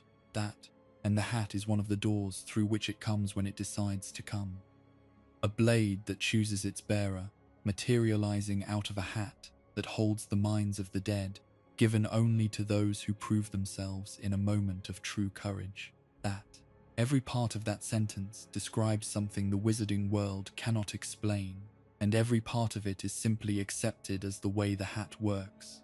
For most of the year, the hat sits silent and unmoving in a cupboard in the headmaster's office, doing nothing, saying nothing, as still as any ordinary piece of cloth. And then the night comes when it is needed again, and it wakes and it sings and it reads and it judges, and the four minds inside it stir back into motion as though they had never paused. What the hat is during all those silent months, whether the founder's minds sleep or wait or simply continue in some quiet way we cannot perceive, is one more thing no one has ever found out. It rests in the dark, holding 1,000 years of judgments and 4 pieces of long-dead people, and when you need it, it opens its torn brim and speaks, and it always knows exactly who you are. Let the thoughts settle you towards sleep. An old hat in a dark cupboard, holding the gentle and watchful minds of 4 people who built something they hoped would outlast them, and who, in a way none of us fully understands, are still there, still thinking, still trying to put each new child where they truly belong. Whatever the hat is, it has kept faith with its task for 1,000 years, without ever once being thanked, and it has never told a soul what it costs to be 4 people at once, inside a hat, in the dark, waiting for the next September. There is a power carried in the blood of a single ancient line, a way of speaking to serpents that the wizarding world feared so much it became a mark of evil, though no one ever quite explained why a gift for talking to snakes should be so terrible a thing. X, the tongue of serpents, and why it was feared. There are witches and wizards, very few of them, who can speak with snakes. When such a person addresses a serpent, what comes out of their mouth is not words as anyone else would understand them. It is a low, sibilant hissing sound that makes the listeners around them uneasy without their quite knowing why. But the snake understands it perfectly and answers, and the conversation flows as easily as any ordinary talk. The ability is called the tongue of serpents, and the wizarding world has long regarded it not as a curiosity, but as something dark, a mark of a person to be watched and distrusted. The first strange thing is that almost nothing about why it should be feared makes sense on its face. Speaking to an animal is not, in itself, a wicked act. There is nothing cruel in a conversation with a grass snake, and yet the wizarding world reacts to this particular gift with a deep, instinctive dread, treating anyone who possesses it as suspect, as likely to be a practitioner of dark magic, as someone whose very nature leans toward evil. The fear is real and old and widely shared, and almost no one can give a sound reason for it. It is simply known that the tongue of serpents is sinister, and the knowing has been passed down so long that the reason behind it, if there ever was a clear one, has vanished. What the fear attaches itself to is a bloodline. The ability runs in families, descending from parent to child across the generations, and it is bound up, most of all, with the line of one of the 4 founders of the great school, a man whose personal symbol was the serpent and who was remembered, fairly or not, for his harsh views and his eventual break with the others.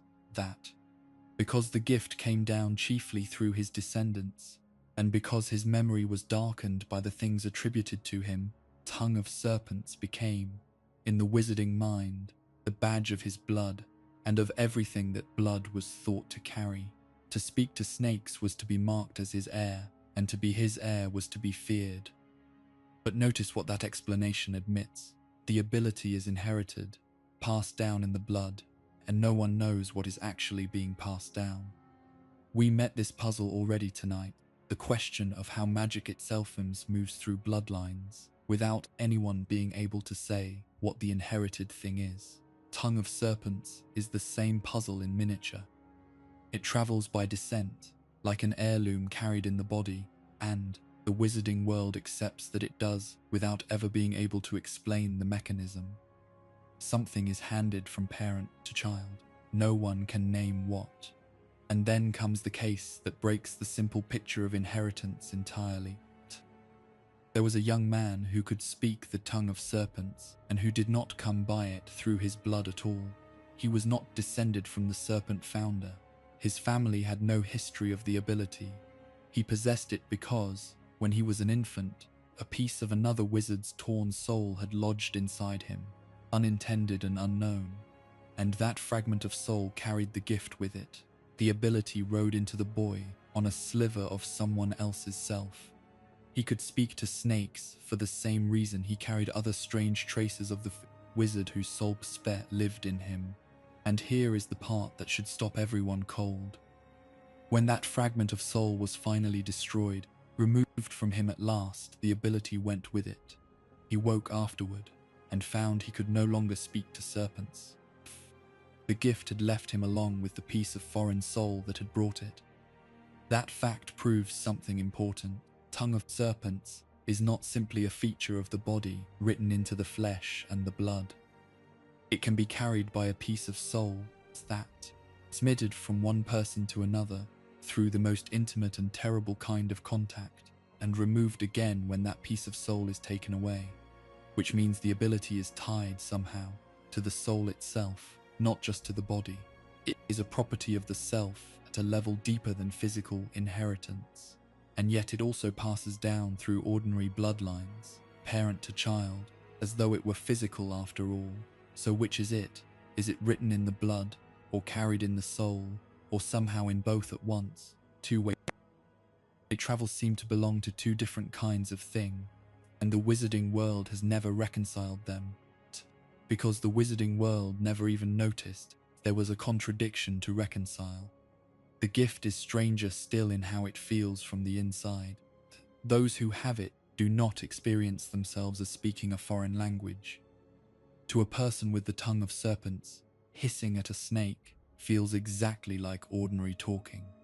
They are often genuinely unaware that they have switched languages at all, that certain they are speaking plainly while everyone around them hears only hissing, that they can even read instructions written by another serpent speaker and understand them as though they were written in their own everyday script, the strange markings simply resolving into plain meaning before their eyes.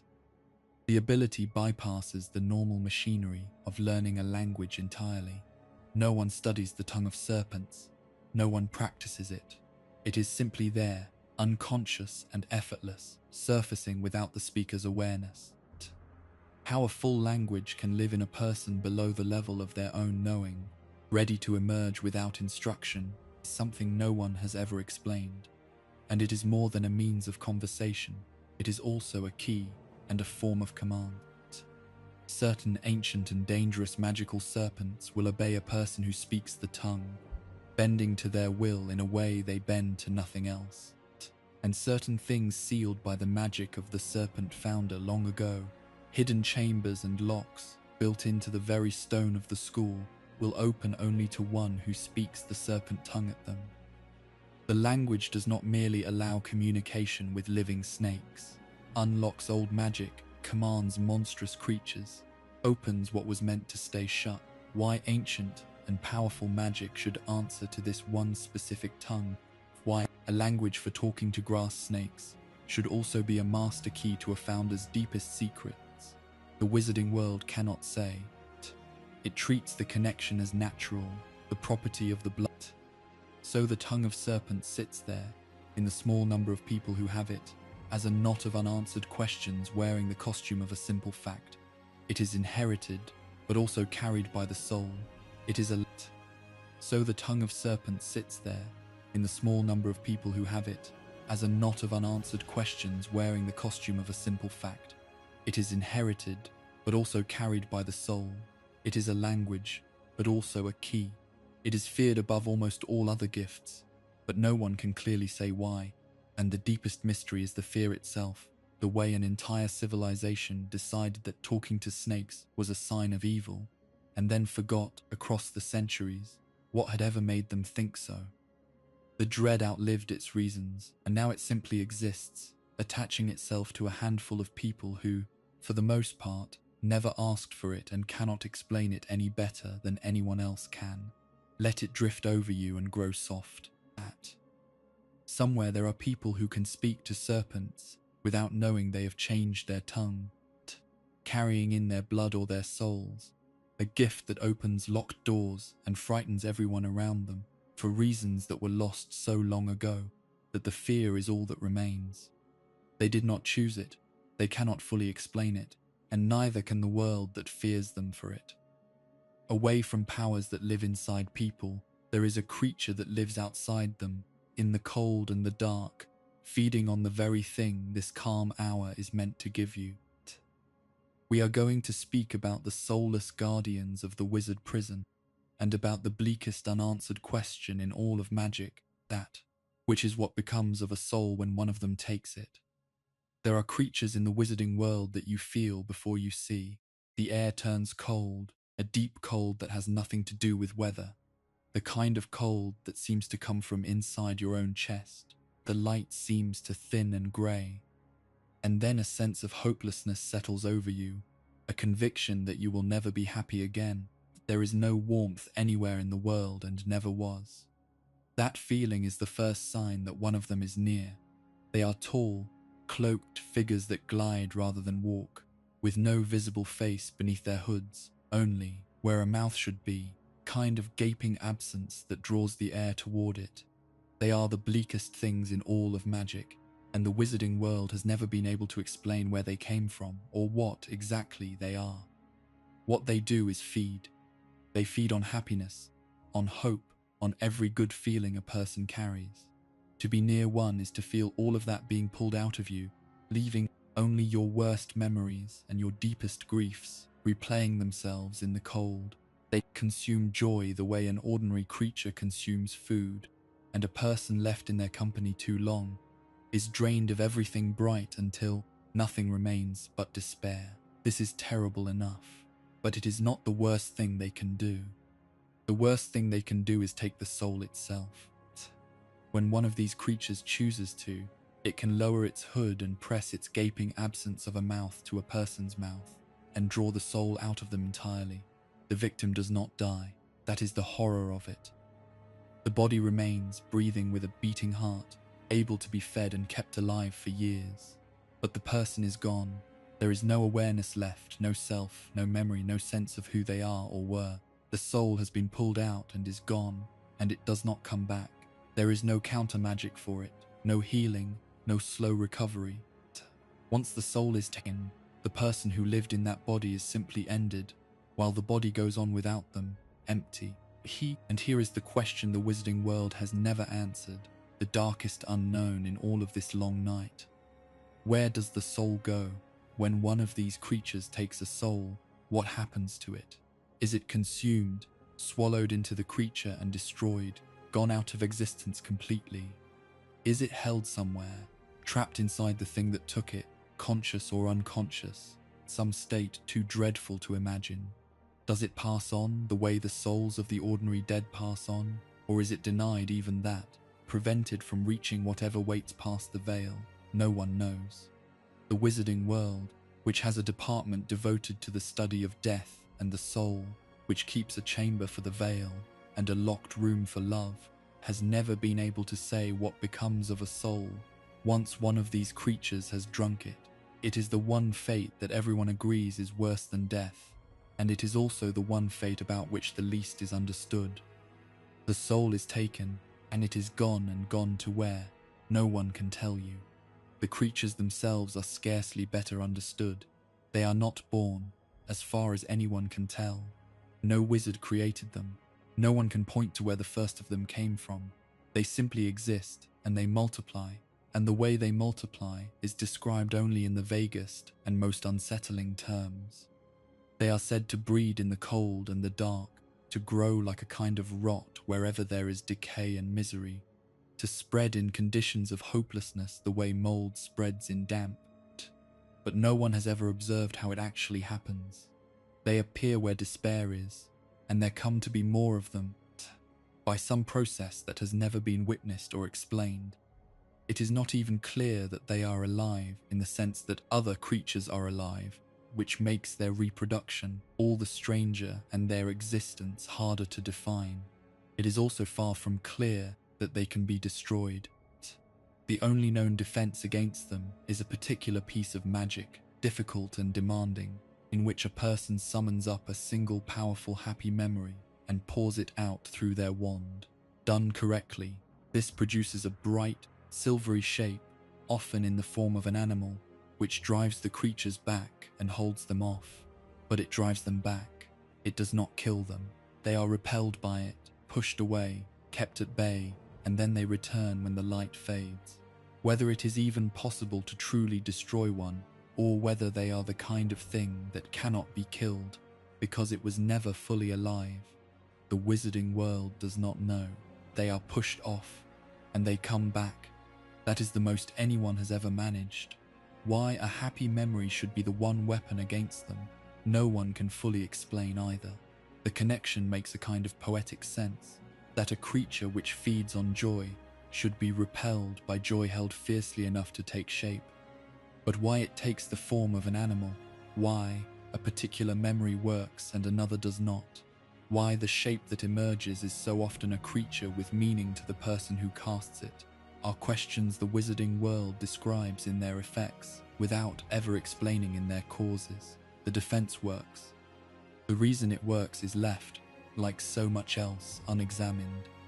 And now the part that turns this from a story of monsters into one of those unforgivable secrets the word in our title was made for. For centuries, the wizarding government did not fight these creatures. It used them. It set them as the guards of its prison, the grim fortress where it sent its worst offenders, and it left the prisoners in the constant company of these soulless things. Day after day, year after year, the prisoners were not merely locked away, they were left to have every happy thought drained from them, over and over, until many of them lost their minds, reliving their darkest memories in the cold with no relief and no end. The government knew exactly what this did to people, and it chose to do it anyway, because it was effective, and because the prisoners, in the official view, deserved no better. It called this justice. That choice is one of the quiet horrors at the heart of the wizarding world. Not a horror committed by a dark wizard in secret, but one committed openly by the lawful authorities as policy for generations. That the use of soul-draining creatures as instruments of the state, the deliberate breaking of human minds as a form of punishment, accepted and maintained by ordinary officials who went home at night and thought of themselves as decent, and the creatures, for their part, were never truly loyal to the government at all. They served because the prison offered them a steady supply of the despair they fed on. When something else offered them more, a darker master promising them richer feeding and freer reign, turned, without hesitation, and went where the prey was greatest. The government had been keeping company with things that could never be trusted, pretending to command creatures that obeyed only their own hunger, and telling itself all the while that it was in control. That is the last heavy thing for a while. Let it sink rather than sit. There are creatures in that world that feed on hope and steal the soul, whose origin is unknown, whose breeding is unwitnessed, whose destruction may be impossible, and whose victims are emptied to a place no one can name. And the people who were supposed to protect everyone used those creatures as tools and called it order. The only light in any of it is the small, difficult magic of a single happy memory held hard enough to shine. Which means that even against the bleakest thing the wizarding world ever failed to understand, the defense was never force and never cruelty. It was joy deliberately remembered in the dark. You are warm, you are safe. The cold of those creatures cannot reach this room, and the only memories you need to hold tonight are the gentle ones. Let one of them stay with you as you drift, bright and quiet, the way the silver shapes stay, holding off everything that would take the light. Kinda mystery waits next, though a melancholy one, about why some people, after they die, do not leave, but remain in the world as ghosts, and about the strange and final choice that seems to be made in the last instant of a life, in the corridors of the great school, and in old houses, and in certain quiet places across the wizarding world. There are people who died long ago and never left. They drift through the halls with a faint pearly glow, transparent, their feet not quite touching the floor, pass through walls and doors as though the stone were air. They speak and remember and carry on something like a social life among themselves, gathering and quarreling and reminiscing, century after century. They are ghosts, and the wizarding world treats them as an ordinary part of life, so ordinary that hardly anyone stops to consider how strange and how sad they actually are. One of these ghosts, a gentle and slightly pompous figure who haunts the school, once explained to a curious student what a ghost truly is, and the explanation is one of the saddest things anyone in that world ever says out loud. He told the boy that he had been afraid of death. When his own end came, he had not been able to face going on into whatever lay beyond, and so he had chosen to stay behind instead. A ghost, he said, is what a wizard becomes when they are too frightened to move forward, when they cling to the world they know rather than step into the unknown. And he made it plain that he regretted it. He described himself as neither here nor there, as having ended up with neither the one thing nor the other, having clung to a pale imitation of life and lost his chance at whatever the brave ones found. He was not at peace. He had traded the fear of one moment for an eternity of mild, wandering sorrow, and he knew it. It reframes everything about these drifting figures. A ghost is something stranger and sadder than the old Muggle stories suggest, with their hauntings and their souls held back by unfinished business. It is a wizard who, at the very edge of death, was offered the chance to go on and could not take it. It is fear made permanent, and the saddest part is the comparison it invites. We have already seen tonight that the dead who move on seem to find peace, that the figures called back by the stone carried no fear and no torment, that dying, by their own account, was gentler than falling asleep. Those were the ones who let go. The ghosts are the ones who've held on, and holding on did not save them anything. It only kept them on this side of the door, cold and half-present, watching the living world they can no longer truly touch. But the explanation, as moving as it is, opens a row of questions that the wizarding world has never answered. The first is the strangest. Only wizards become ghosts, never muggles. A non-magical person who dies does not have this option at all, does not linger, does not drift, but goes on, presumably, to wherever the dead go. Only those with magic can leave this kind of imprint, can refuse the forward step and remain. Which means that magic is somehow involved in the very capacity to stay, that the power a wizard carries in life gives them, in death, a choice that ordinary people do not have. What the magic actually does to make this possible, no one knows. It is simply observed that the option exists for wizards and not for others, and the mechanism behind that difference has never been explained. Second question is about the choice itself. The ghost said he chose to stay, but how? There is no ritual for it, no spell cast, no document signed. In the single instant of dying, a wizard somehow elects to remain rather than go on, and that election is honored, and it appears to be final.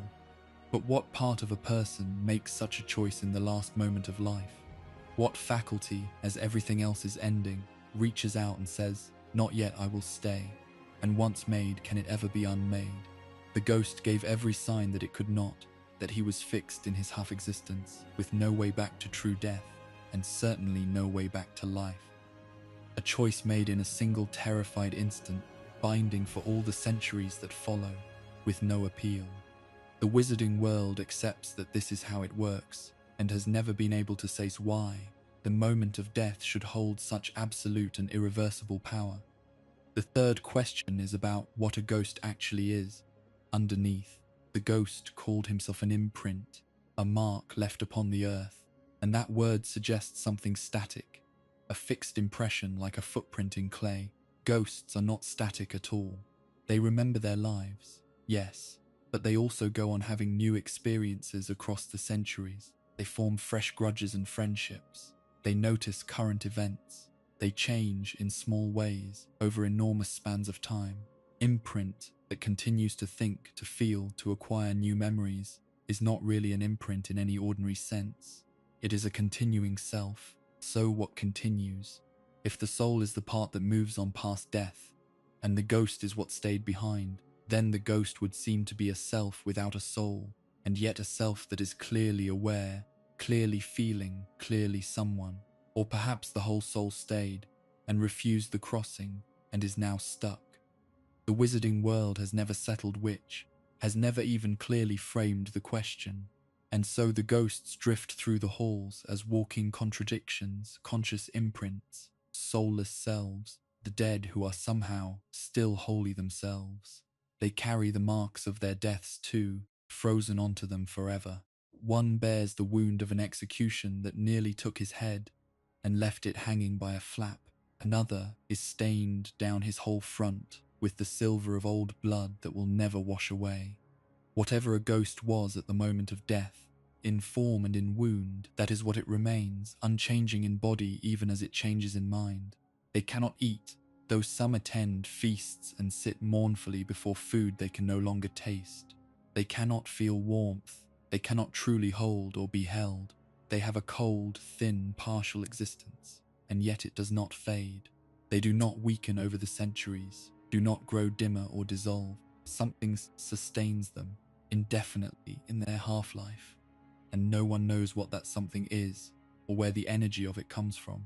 Simply persist, year after year, decade after decade, in a state that should by every logic wear away and never does. What it all comes back to is the choice, and the regret in the ghost's voice when he described it. He had been afraid, and his fear had cost him more than death ever could have. Every ghost in that world is a person who, at the end, could not trust that what came next was bearable, and chose the cold certainty of staying over the warm uncertainty of going. And every one of them, if the gentle ghost spoke truly for them all, would undo that choice if they could.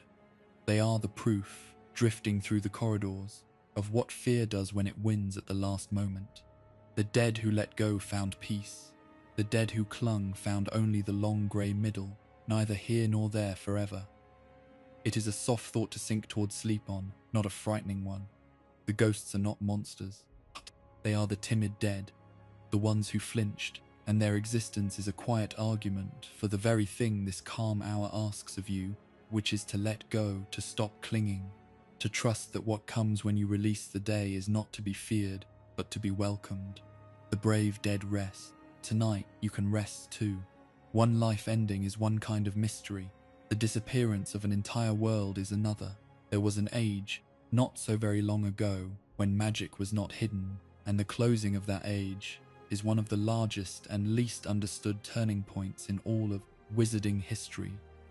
Everything we have spoken of tonight takes place inside a world that is hidden. The wizarding world lives, concealed within the ordinary one, its schools unplottable, its government invisible, its people sworn to keep their magic secret from the vast non-magical population that surrounds them. This concealment is so total, and has lasted so long, that the people inside it can scarcely imagine things being otherwise. But it was not always so. There was a time, centuries ago, when witches and wizards did not hide, when magic was lived openly alongside the rest of humanity, and the story of how that age ended, and what was lost when it did, is one of the great unexplored gaps in the wizarding past. For a long stretch of history, magical and non-magical people shared the same towns and the same roads. There was tension, often, and fear, and at times outright persecution, but there was also contact, knowledge, a shared world in which the two kinds of people knew of each other and lived uneasily, side by side. And then, a few centuries ago, the wizarding world made an enormous decision. It chose to vanish. An international law was agreed upon, binding wizards everywhere to hide themselves completely from non-magical eyes, to withdraw into secrecy, to build a separate and concealed society that the rest of the world would never see. From that point on, the wizarding world drew a curtain across itself and stepped behind it, and it has remained behind it ever since. The official reason given is persecution, and there is truth in it. There had been a long and ugly history of non-magical people hunting those they believed to be witches, of trials and burnings and cruelty, and the wizarding world's withdrawal is presented as a sensible retreat from danger, a closing of the door against people who feared and hated them.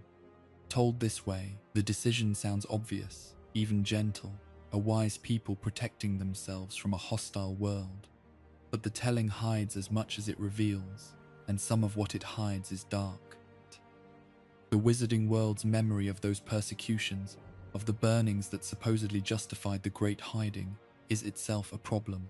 Comfortable version, the one taught lightly to children, holds that the witch hunts were almost a joke, that the people accused and burned were mostly real witches who used simple charms to make the flames harmless, who stood in the fire, feeling nothing worse than a pleasant warmth and even enjoying the tickling sensation, free to slip away afterward unharmed. There are cheerful anecdotes about a witch who let herself be caught and burned again and again precisely because she liked the feeling. Told this way, the burnings become harmless theatre, a silly misunderstanding in which the witches were never really in danger and the non-magical persecutors were simply foolish. But pause on what that comfortable story erases. The burnings were not harmless. Enormous numbers of people died in them in agony over the centuries. Many of those people had no magic at all, ordinary non-magical folk accused on the flimsiest of grounds, who had no charm to protect them and no escape, and who burned and died for nothing. And, among the genuinely magical, there were surely many who could not save themselves. The young, the untrained, the cornered, those taken by surprise or held in ways that prevented their magic, who also burned and also died. Cheerful legend of the witch who enjoyed the flames is true, perhaps, of a rare and skilled few. As a picture of the persecutions as a whole, it is a lie, and a cruel one, because it takes a history of mass death and ordinary terror and recasts it as a harmless comedy. The wizarding world told itself a soothing story about its own suffering, and in doing so it erased the real suffering of countless people, magical and non-magical alike. That erasure, that comfortable forgetting of mass death, is itself one of the unforgivable secrets, kind of thing a civilization buries, not by hiding it, but by laughing it off until no one remembers there was anything to grieve. And then there is the gap, the simple vastness of what we do not know about the age before. An entire era of human history in which magic was lived openly has come down to us only in fragments. We catch glimpses, a story here, a name there, a few preserved accounts. The texture of that world, what daily life was like when wizards did not hide, how the two peoples truly lived together, what magic was practiced openly that has since been driven into secrecy or lost entirely, is almost completely dark to us. A whole age vanished behind the curtain along with the people who lived it, and the wizarding world, having decided to hide, seems also to have decided not to remember very clearly the time before it hid. The history of the open age is thin and scattered, as though it had been allowed to fade on purpose, leaving the hiding to seem natural and eternal, rather than the recent and deliberate choice it actually was. The choice itself, when you look at it directly, is hard to take in, and the wizarding world treats it as settled and obvious. An entire people, possessing extraordinary power, chose to wall themselves off from the rest of humanity completely. They chose to take their wonders and their knowledge and their ability to heal and help, and simply withdraw, leaving the non-magical world to go on in ignorance, without any of it. There were surely those at the time who argued against this, who thought the hiding was a betrayal, who believed that power carried responsibility and that to vanish was to abandon. But their arguments, if they were made, have mostly not survived. We are left with the result, the great curtain drawn, and a history written by those who drew it, in which the drawing looks like simple wisdom, and the alternative is barely imagined. Whether the hiding was necessary, whether it was the only way to survive the fear and the fire, or whether it was also a kind of turning away, a choice of safety over responsibility, of secrecy over the harder work of living openly. In a frightened, the wizarding world has never honestly debated, settled the question long ago by forgetting that it was ever a question. And so the curtain hangs there still, separating two halves of humanity that once shared a world, and almost no one behind it remembers clearly what the world was like before, or counts the cost of what was given up, or grieves the ones who burned, while the comfortable story insists that no one really did. It can rest in you as you drift, not as anger, but as a distant sorrow for a lost age. There was a time when magic walked in the open, and then a door closed, and the people behind it learned to tell themselves that the door had always been there and had always been shut. The age before is gone, mostly unremembered, glimpsed only through cracks, and the largest secret of all may simply be how easily a whole world can forget its own past, and how comfortable the forgetting can be made to feel. Next is something a wizard holds in their hand every day, the most personal of all magical objects, and even the masters who make them admit they do not fully understand it.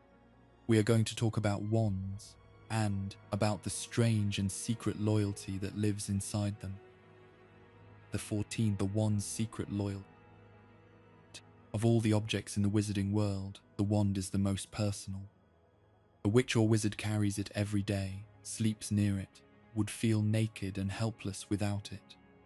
It is the instrument through which nearly all their magic flows. And you might expect that something so central, so universal, so constantly used, would be thoroughly understood by the people who depend on it. That it is not. The masters who make wands, the rare craftspeople who devote their whole lives to the study of them, are the first to admit that wand lore is a deep and difficult branch of magic, full of subtleties that even they cannot fully explain. The first secret of the wand is announced the moment a young witch or wizard goes to buy their first one. They do not choose it, the wand chooses them. The old wand maker watches as the child tries one wand after another, most of them doing nothing, or worse than nothing, until at last the right one is placed in their hand, and something happens. A warmth, a stream of sparks, a sense of rightness, and the match is made. The wand has selected its owner. An object inert on the shelf a moment before recognizes the person it belongs to and responds to them as it responded to no one else. How a length of wood and a thread of magical core can recognize a human being, can prefer one person over all others, can know its own match, no one has ever explained. It is simply how it works, and the wand maker, who has seen it happen thousands of times, treats the recognition as real and reliable, without being able to say what does the recognizing. Every wand is made of two things, particular wood and a particular core hidden inside it, and the core comes from a magical creature, a feather given by a certain rare bird, a hair from the mane of a unicorn, a fiber from the heart of a dragon. These substances, drawn from creatures of great magical power, are what allow the wand to channel magic at all, and the combination of a specific wood with a specific core produces a wand suited to a specific kind of person. But why these materials and not others? Why a feather or a heartstring or a hair should be able to focus and direct the deepest forces of magic? Why a wand made this way works while a plain stick does not, is a question the wand makers answer only in part. That they know which combinations tend to suit which temperaments. They know an enormous amount about the behavior of their materials. They do not know, at the root, why any of it works, why the substances of magical creatures hold the power they hold, or what it is about a wand that makes it the channel that it is. Then there is the matter of loyalty, and this is where wand lore becomes truly strange. A wand is not a neutral tool that serves anyone who picks it up equally well. It bonds to its owner over time, learning from them, growing attuned to them, becoming better and better suited to the hand that wields it, and that loyalty can shift. A wand can be won away from its owner, its allegiance transferred to another, and once that happens, the wand will serve its new master, and may turn sullen and unreliable for the old one. But the rules of how this transfer happens are subtle to the point of mystery, and here even the greatest authority falters. It is not always necessary to take a wand physically. Sometimes simply defeating its owner, disarming them, overpowering them, is enough to win the wand's allegiance, even if the wand itself never changes hands. Sometimes a wand's loyalty passes to someone who never touched it and never even knew they had won it. Finer points of when and how a wand changes its allegiance are, by the wandmaker's own admission, not fully understood, tangle of conditions and exceptions that no one has ever managed to reduce to a clear law.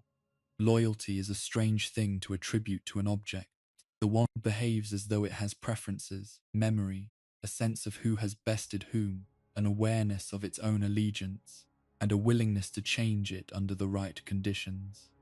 It acts, in other words, like something with a will, however dim.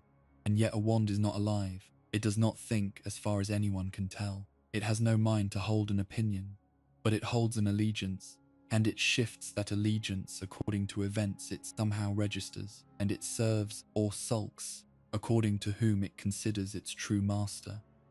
The wizarding world accepts that wands do this. It has never explained how an object with no mind can keep track of who its master is, can know when it has been won, can decide to whom it now belongs. The most extreme example of all this is a particular wand of legend, the most powerful ever known, the same one the eldest brother received in the old story of death. This wand is said to be unbeatable, to make its master invincible in a duel, and its allegiance passes only through conquest.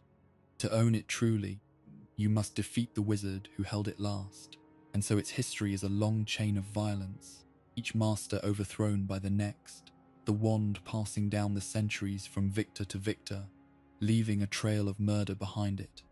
Whether it truly came from death, as the legend claims, or was simply an extraordinary wand around which the legend grew, we cannot say, just as we could not say earlier tonight whether the figure on the bridge was ever real. But its behavior is documented, and its behavior is impossible to fully explain.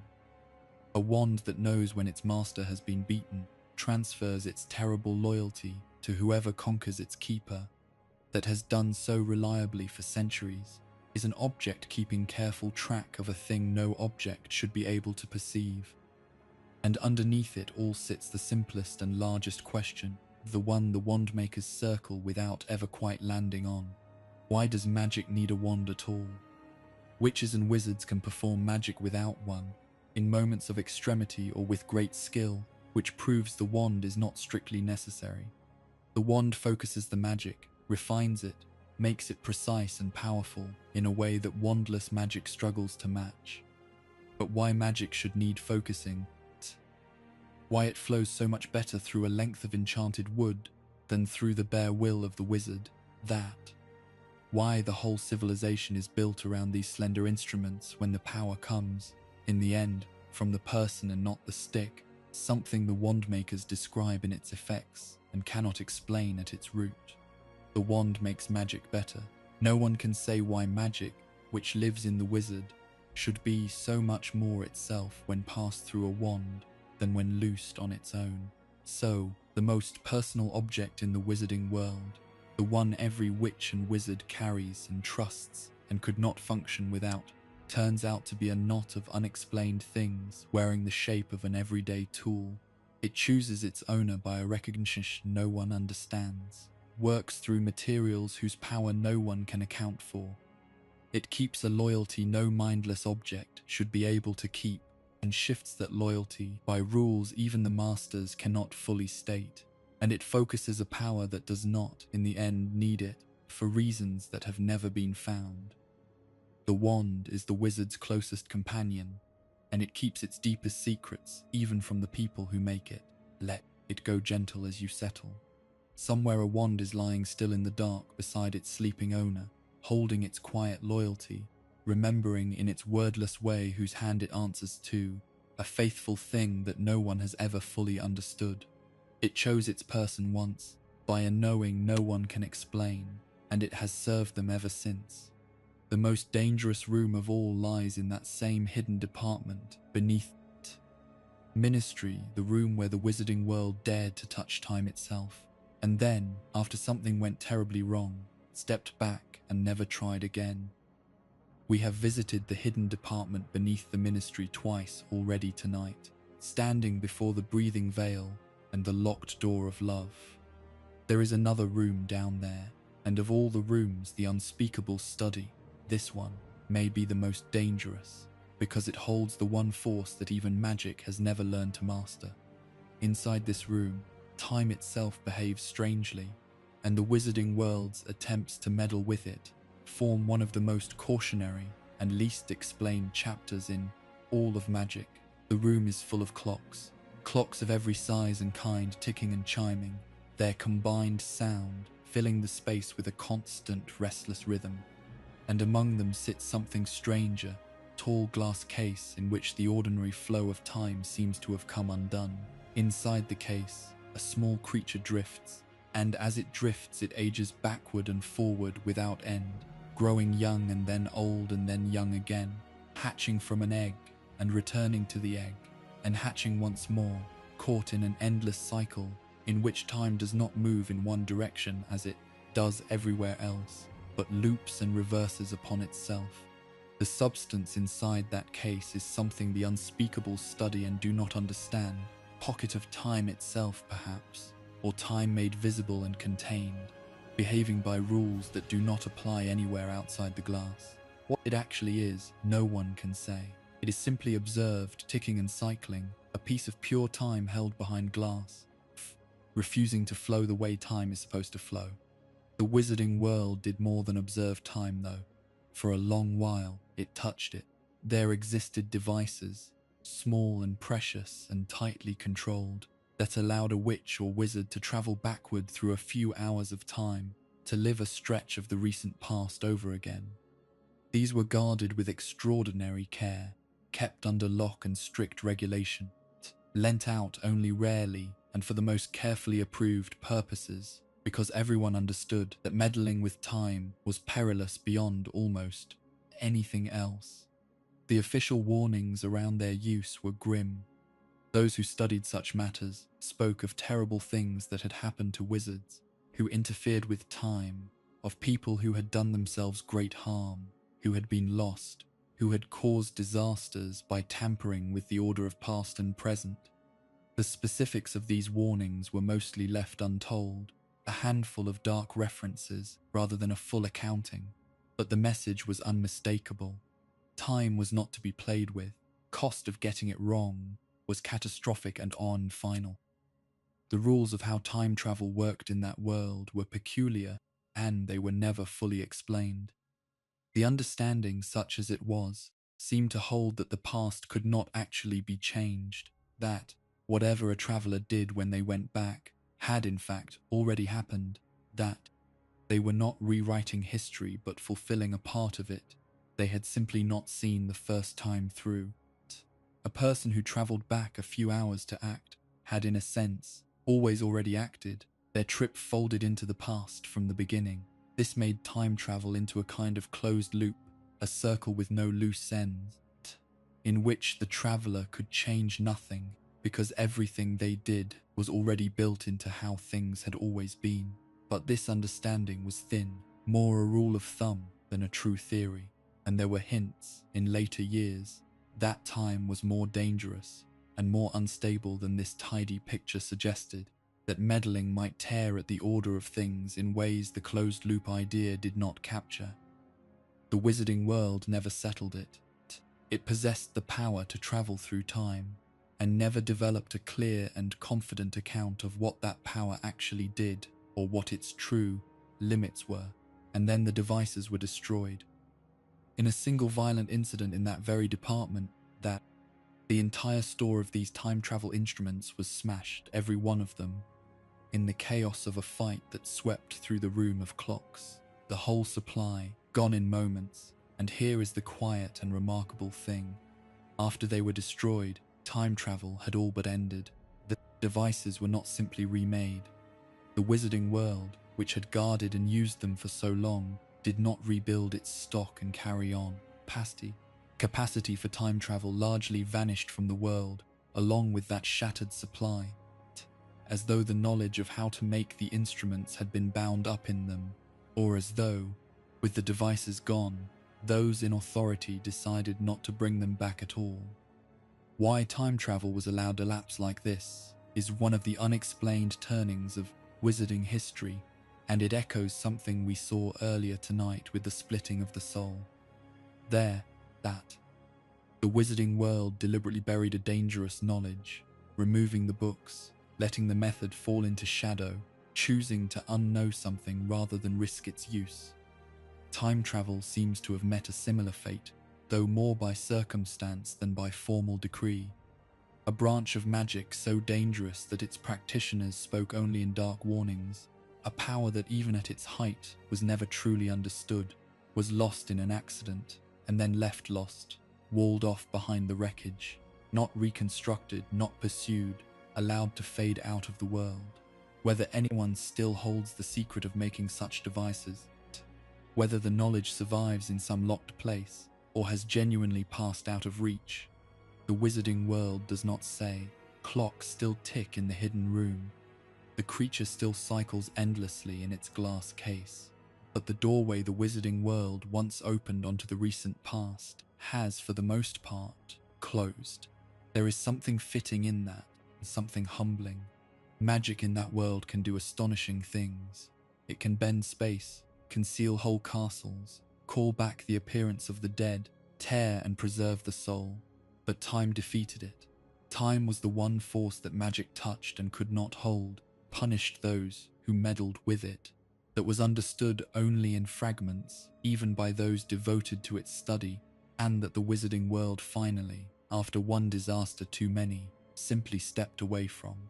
The room where time was kept remains, but it is a room of study now far more than a room of use, a place to watch time behave strangely behind glass rather than a place to reach into it and turn it back. It is a calm thought, even a comforting one, to carry down into the dark. Time moves in one direction for all of us, forward, gently, carrying the day behind us and out of reach where it can no longer trouble us. Even the wizarding world, with all its power, could not master that current, and learned at last to stop fighting it. Tonight you do not need to fight it either. You can let the hours flow forward as they are meant to, let this day become the past, and rest in the one direction time has always carried us, toward morning. Deeper in that same department is a hall where rows upon rows of small glowing orbs hold the recorded prophecies of the wizarding world, and where the question of what a prophecy truly is, and who or what makes them, opens onto one of the strangest puzzles about fate and freedom that magic has ever posed. Deep in the hidden department beneath the ministry, past the room of the veil and the room of time, there is a hall so vast that its ceiling is lost in darkness above, stretches away in row after row of towering shelves, and the shelves are crowded, from the floor to far out of sight, with small glass orbs. There are thousands of them, tens of thousands, perhaps more, gathering dust in the cold, each one glowing with a faint inner light. Every single orb holds a prophecy, a recorded foretelling of something that was or might be, and the hall is the wizarding world's great library of the future. It is also, when you look at it closely, one of the most baffling things in all of magic, because no one can fully explain what the prophecies are, or how they come to be recorded there, or whether the futures they describe were ever truly fixed at all. Start with the orbs themselves and the simple, enormous question of how they got there. No one carries these prophecies into the hall. No clerk writes them down and shelves them. No wizard travels to the place where a prophecy was spoken, captures it somehow, and brings it back to be stored. The orbs simply appear. When a true prophecy is made anywhere in the world, a record of it forms in this hall on its own, a glowing sphere holding an echo of the words, labeled and shelved by no hand that anyone has ever seen.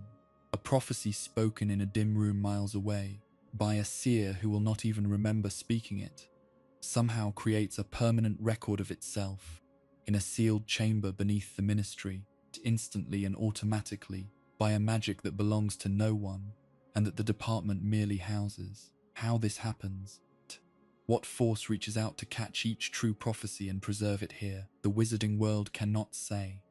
The hall simply fills, year after year, century after century, the futures accumulating in glass, recorded by nothing anyone can name.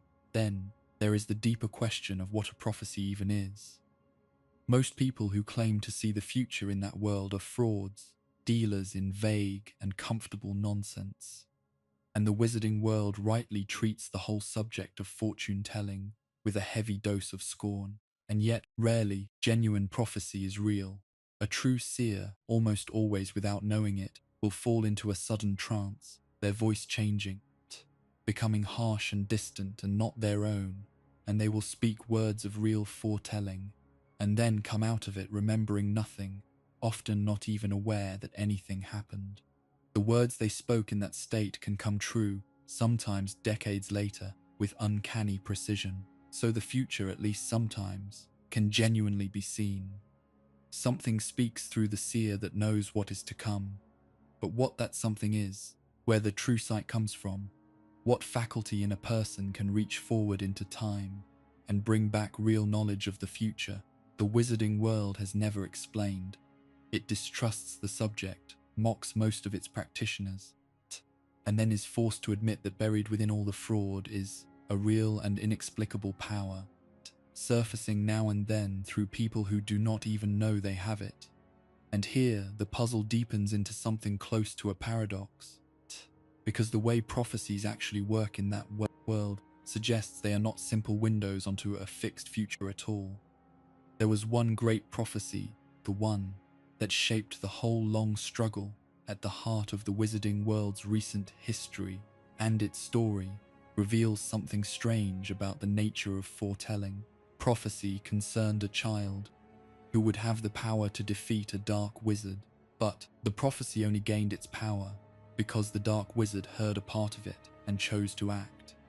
Believing the foretelling, he set out to destroy the child before the child could grow into a threat, and in attacking the child, he was the one who marked the boy as his equal, who created the very enemy the prophecy had described.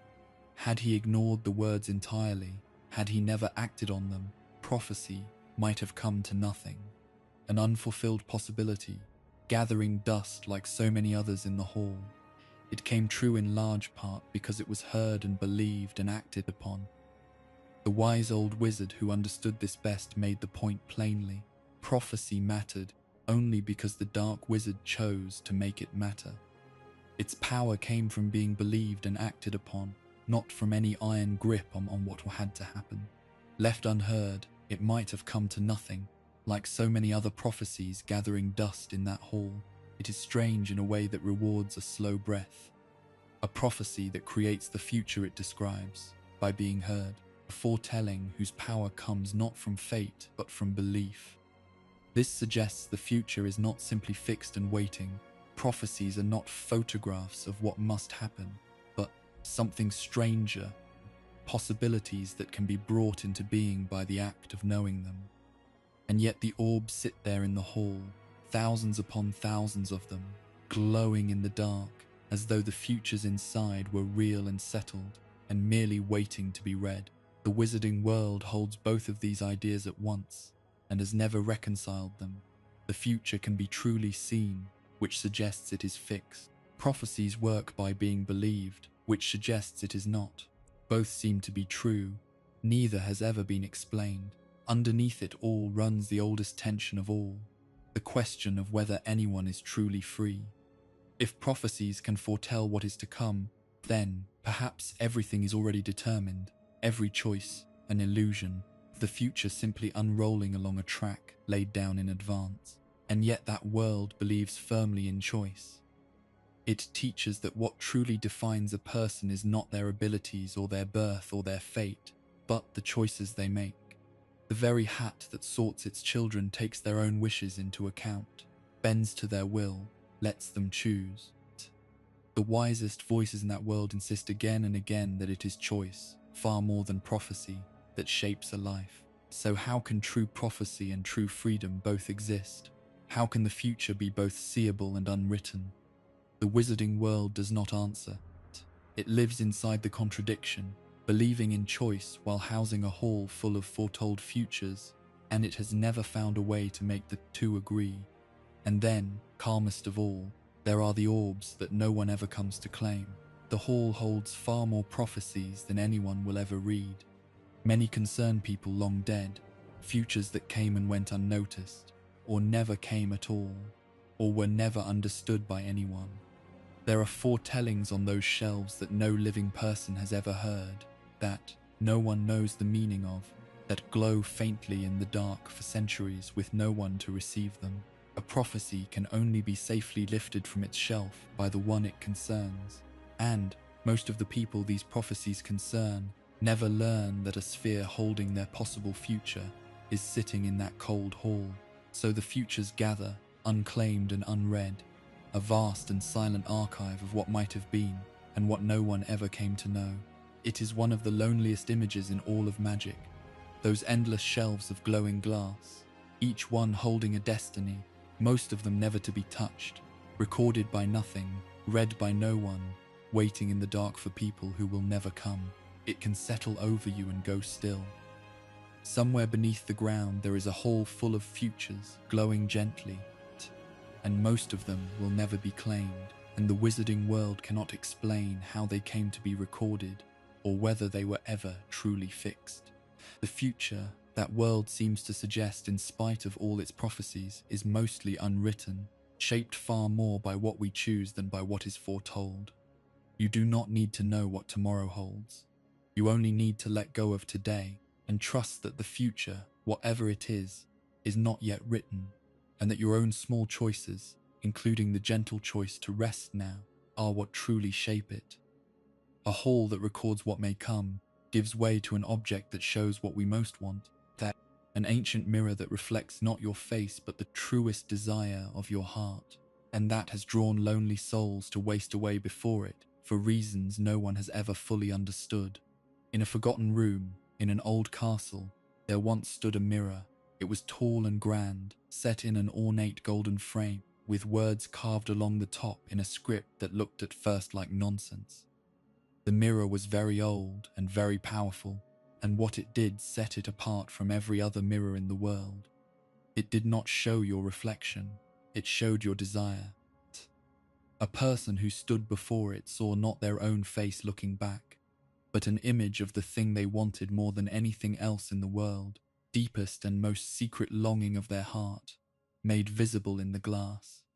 The carved words along the frame, which seemed like gibberish, turned out to be a message written backward, the way a mirror reverses everything it shows. Read correctly, they said that the mirror shows not your face, but the desire of your heart. And that is exactly what it did. A lonely boy who had lost his family stood before it and saw them gathered around him, alive and smiling, the family he had never known restored to him at last, because that was what he wanted above all things. A different person, hungry for wealth, would see themselves holding gold.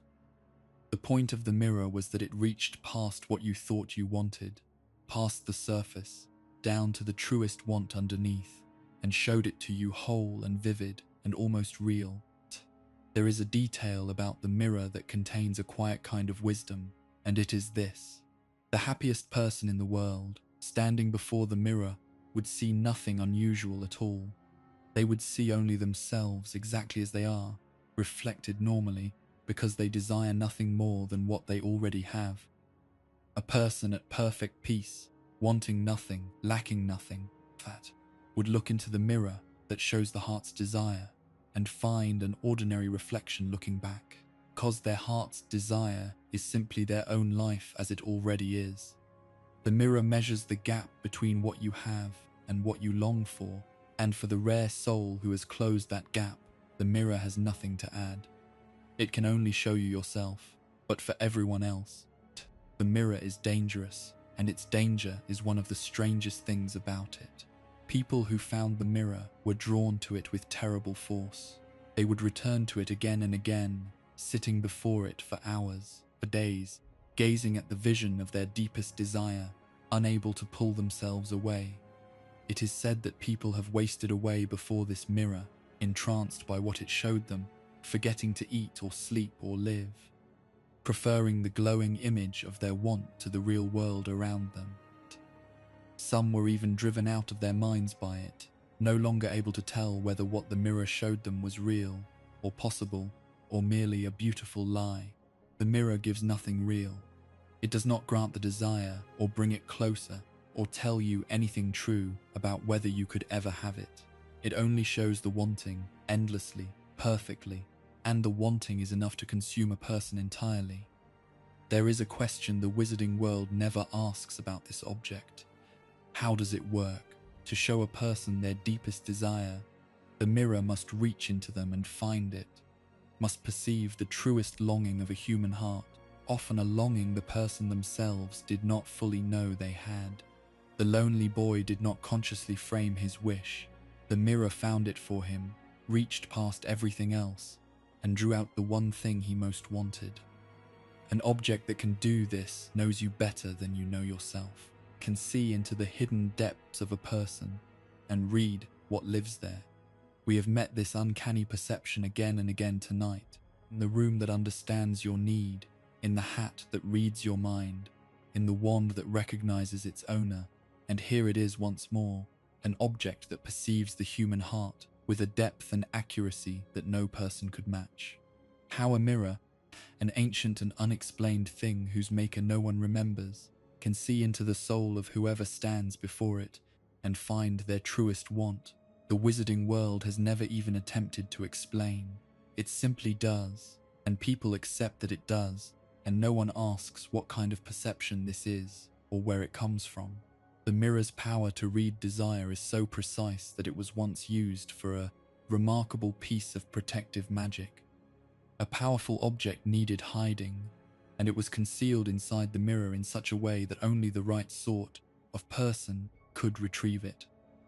The enchantment was built so that a person who looked into the mirror wanting to find the hidden object, but not wanting to use it for themselves, not wanting it for power or gain, but only wanting to keep it safe from others, would find it appear in their hands. Anyone who looked into the mirror desiring the object for their own ends would see only themselves using it, gloating over it, possessing it, but would never be able to actually take it. The mirror distinguished, in other words, between two nearly identical desires, the wish to find a thing in order to protect it, and the wish to find a thing in order to use it, and it gave the object only to the first kind of seeker. That is a perception of motives so fine, so exact, so deep into the moral texture of a person's wanting, that it is almost impossible to imagine. The mirror could read not just what you wanted, but why you wanted it, and sort the worthy from the unworthy by the precise shape of their longing. How any object could perceive such a thing, the wizarding world does not know and has never wondered. And underneath the mirror's whole existence sits a question it raises and never answers. What is desire that a mirror can show it? The wizarding world has in this object a way of pulling the deepest want out of the human heart and holding it up to be seen. It has externalized longing itself, made the invisible ache of wanting into a visible image in glass, and it has never once asked what that says about the nature of desire, or the heart, or the soul that does the wanting. It built the mirror, or found it and used it, and warned people away from it, and never inquired into the astonishing thing it actually does, which is to know the unspoken truth of every heart that stands before it. The wisest counsel ever given about the mirror was simple, and it is good counsel for far more than mirrors. It does not do to dwell on dreams, an old and wise voice once said, and forget to live. The mirror shows you what you long for, and longing is not wrong, but to sit before the image of your desire forever, feeding on the wanting, mistaking the vision for the life, is to let the dream eat the living. The lonely boy was gently led away from the mirror and told not to go looking for it again. His longing for his family was no kind of shame. The danger was only that no one should waste their real and present life gazing at a reflection of what they lack. The dead he longed for were at peace, as we have learned the dead so often are. It was the living who needed to turn from the glass and go on living. Keep it as one of the last soft thoughts as you go down towards sleep. The mirror that shows the heart is most merciful to the one who needs it least, the person at peace who looks into it and sees only themselves, wanting nothing more than what they have. You do not need a mirror to find that peace tonight. You only need to set down the wanting just for now, just until morning, and rest in what is already here, in the warmth and the quiet and the simple fact of being safe in the dark. Happiest heart sees only itself content. Tonight you can let your heart be that. Deep and uncomfortable mystery is set into the everyday life of that world. The small, devoted, immensely powerful beings who serve wizards in bondage, where their strange magic comes from, why a people capable of such wonders has kept another magical people enslaved for longer than anyone can remember. In the great houses of old wizarding families, and in the kitchens of the famous school, and in many places across the hidden world, there are small beings who do the work. They are not human. They have large eyes and thin limbs and high voices, and they wear, for the most part, not clothes but rags, an old pillowcase or a filthy tea towel knotted about them. They cook and clean and serve, tirelessly, devotedly, often invisibly, keeping the wizarding world running in the background while the wizards themselves scarcely notice them. They are bound to serve, generation after generation, and most of them have never known anything else, and would be horrified to be offered anything else. They are one of the deepest and most uncomfortable mysteries in all of magic, and the discomfort comes not from anything hidden, but from how openly the wizarding world has accepted something it has never been willing to look at directly. The first strange thing about these small servants is their magic. They are not weak, far from it. Their magic is powerful, and in certain ways it surpasses the magic of the wizards they serve. They can vanish from one place and appear in another instantly, even in and out of places that are warded against exactly that kind of travel, places where the most skilled wizards cannot come or go by magic at all. The protections that hold back wizardkind do not hold them. They can move in perfect silence, lift and hurl things with a force far beyond their small size, and perform feats that leave wizards startled when they bother to witness them. The beings who do the lowest and most thankless work in the wizarding world carry a magic that can do things their master's magic cannot. That is the heart of the mystery, the contradiction the wizarding world has never explained and mostly never noticed. The more powerful serve the less powerful in bondage. A people whose magic can slip through the strongest barriers, who can do what wizards cannot, are nonetheless chained to obedience, compelled to serve, unable to leave or refuse. How can this be? What is the nature of a binding that can take a magical people more capable than their masters in certain ways and hold them in servitude across the centuries? Where did such a binding come from, and how does it overpower beings whose own magic is so strong? The wizarding world has no answer. The bondage is simply there, ancient, accepted, treated as the natural order of things, with no one able to say how it began or what force actually holds it in place. The binding goes deep, deeper than mere obligation. These servants are compelled to obey their master's commands. Yes, but it reaches further into them than that. When one of them disobeys, or even speaks ill of the family they serve, or fails in a duty, they are driven to punish themselves, to hurt their own bodies, slamming their hands in oven doors, or striking themselves, as though the very thought of disloyalty triggers a compulsion to suffer for it.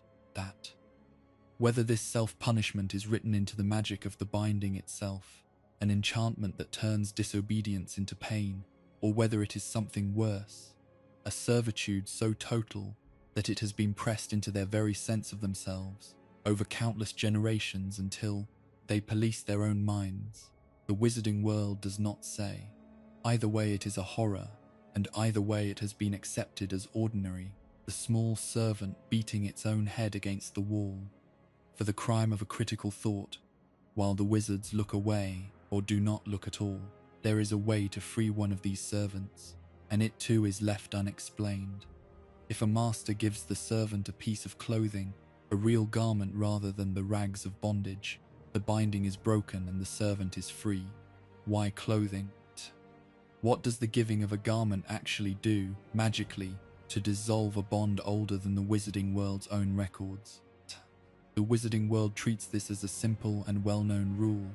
The presentation of clothes ends the service, and it never asks what the mechanism could possibly be, how a sock or a shirt could unmake an enchantment that generations of servitude could not loosen.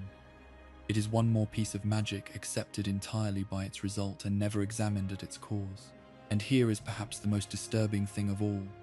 Most of these servants do not want to be free. Offered clothing, offered release, the great majority are not grateful, but appalled, ashamed, and distressed, regarding freedom as a disgrace and a punishment rather than a gift. Take pride in their bondage. They measure their worth by the loyalty of their service and the importance of the family they serve. Freedom strikes them as shameful, as a mark of failure, as the worst thing that could happen to them. And this raises a question darker than any of the others. Is this contentment real, freely felt, or is it the binding itself shaping their very desires, reaching so deep that it determines not just what they must do but what they want? Can a magical bond shape the will of the one it binds? Can it make a captive love their captivity? If so, then the servitude is more complete and more terrible than any chain, because it has gone all the way into the self and rewritten what the self wants. The wizarding world has never asked this question seriously. It takes the servant's contentment as proof that all is well, when it may be the deepest proof of all that something is gravely wrong. A rare few among these servants do long for freedom, do dream of wages and rest and the right to refuse, and they are regarded by the others as strange, even shameful, and by the wizards as eccentric curiosities. The handful of wizards who find the whole arrangement troubling, who try to argue for the servants' freedom, are likewise treated as cranks, their concern dismissed as foolish sentiment, their cause a joke. The overwhelming response of the wizarding world to the bondage at its foundation is a shrug. This is simply how things are. The servants are happy, there is nothing to discuss. That shrug is the unforgivable secret here, and it is a different kind of secret from the others we have explored. This one was never locked in a room or buried in a forbidden book. It stands in every great kitchen and serves at every grand table, in full view, every day, and a whole civilization, capable of wonders, has taught itself to look straight past it. An entire enslaved people has been folded so neatly into the background of ordinary life that questioning their bondage became the strange act, stranger than the bondage itself. The wizarding world keeps a magical people in hereditary servitude older than its own history, holds them by a force no one can explain, may have shaped their very desires to love their chains, and has decided by common and unspoken agreement there is nothing here worth thinking about. The cruelty is out in the daylight. It lives in the shrug, in the glance that slides away, the ordinary comfort of being served. It can rest in you not as anger, but as a low sorrow felt and then released into sleep. There are gentle, powerful, devoted beings in that world, doing endless work for people who barely see them, bound by something no one understands, perhaps even made to love the binding. It is one of the saddest things the wizarding world never explained, and the sadness is deepest precisely because it was never a mystery at all. It was only a thing everyone agreed not to look at. You have looked at it for a moment tonight, and now you can let it go and rest as the ones who do the quiet work so rarely get to. The mind itself comes next, and memory, and the strange discovery the wizarding world made about what a memory truly is, which is far stranger and far more than anyone would expect. A thing that can be drawn out of the head and held and walked into, holding more than the rememberer ever knew they saw. There is an object kept by certain wizards, a wide shallow basin of carved stone, its rim marked with runes and symbols, filled with a pale substance that swirls and shines, neither quite liquid nor quite gas, glowing with a soft silver light. It is used for memory. A wizard who has too many thoughts crowding their mind, or who wishes to examine a memory closely, or to store one safely away, can draw a memory directly out of their own head. They place the tip of a wand against their temple, concentrate on the memory they wish to remove, and draw the wand away, and a long silvery thread comes with it. a glistening strand that is the memory itself, made into something you can see and touch and move. They lower this thread into the basin, where it joins the swirling substance, and then, leaning in until their face touches the surface, fall into the memory, finding themselves standing inside the remembered scene, able to walk through it and watch it unfold, as though they were there again. The wizarding world never reckons with what this reveals, even as it uses the object every day. A memory can be removed from a mind. It comes out as a substance, a silvery thread that is neither liquid nor gas, a physical thing that can be lifted, stored, poured, kept in a small bottle for years, given to another person to view. Memory in that world is not merely a pattern in the brain, an arrangement of thoughts that exists only inside the head that holds it. It is a substance, an extractable thing with a physical form, can be drawn out and handled and moved from place to place. What is this substance?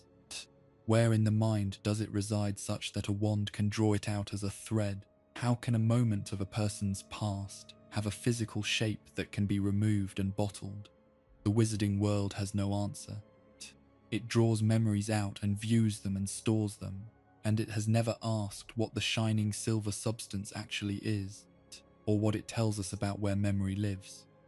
But the deepest strangeness lies in what the extracted memory contains, because it contains far more than the person ever knew they remembered. When a wizard falls into one of their own memories in the basin and walks through the remembered scene, they can see and hear things they never noticed at the time. They can wander to the far side of the room and overhear a conversation they were not part of and never knew had happened. They can examine details in the background that their attention never touched, faces they never registered, words spoken beyond their hearing. The memory is not a record of what the person consciously experienced. It is a complete and perfect recording of the entire moment, the whole scene captured in full, including everything the person never noticed, never attended to, never knew they had taken in, and all of it is there, preserved, walkable, waiting in the silver substance to be explored. The implication for the mind is larger than it first looks. It means that we record everything. Every moment we live through is captured in full, completely, perfectly. Not just the parts we pay attention to, but the whole of it, the background and the edges and the things we never consciously saw. Our conscious memory is partial and faulty, fading and unreliable, but underneath it, the mind has kept a perfect and complete recording of everything, a recording so total that one can walk back into it and discover things one never knew one had witnessed. The mind holds far more than we know it holds. Somewhere inside us, every moment we have ever lived sits preserved in full, and our forgetting is not a failure of recording but only a failure of access.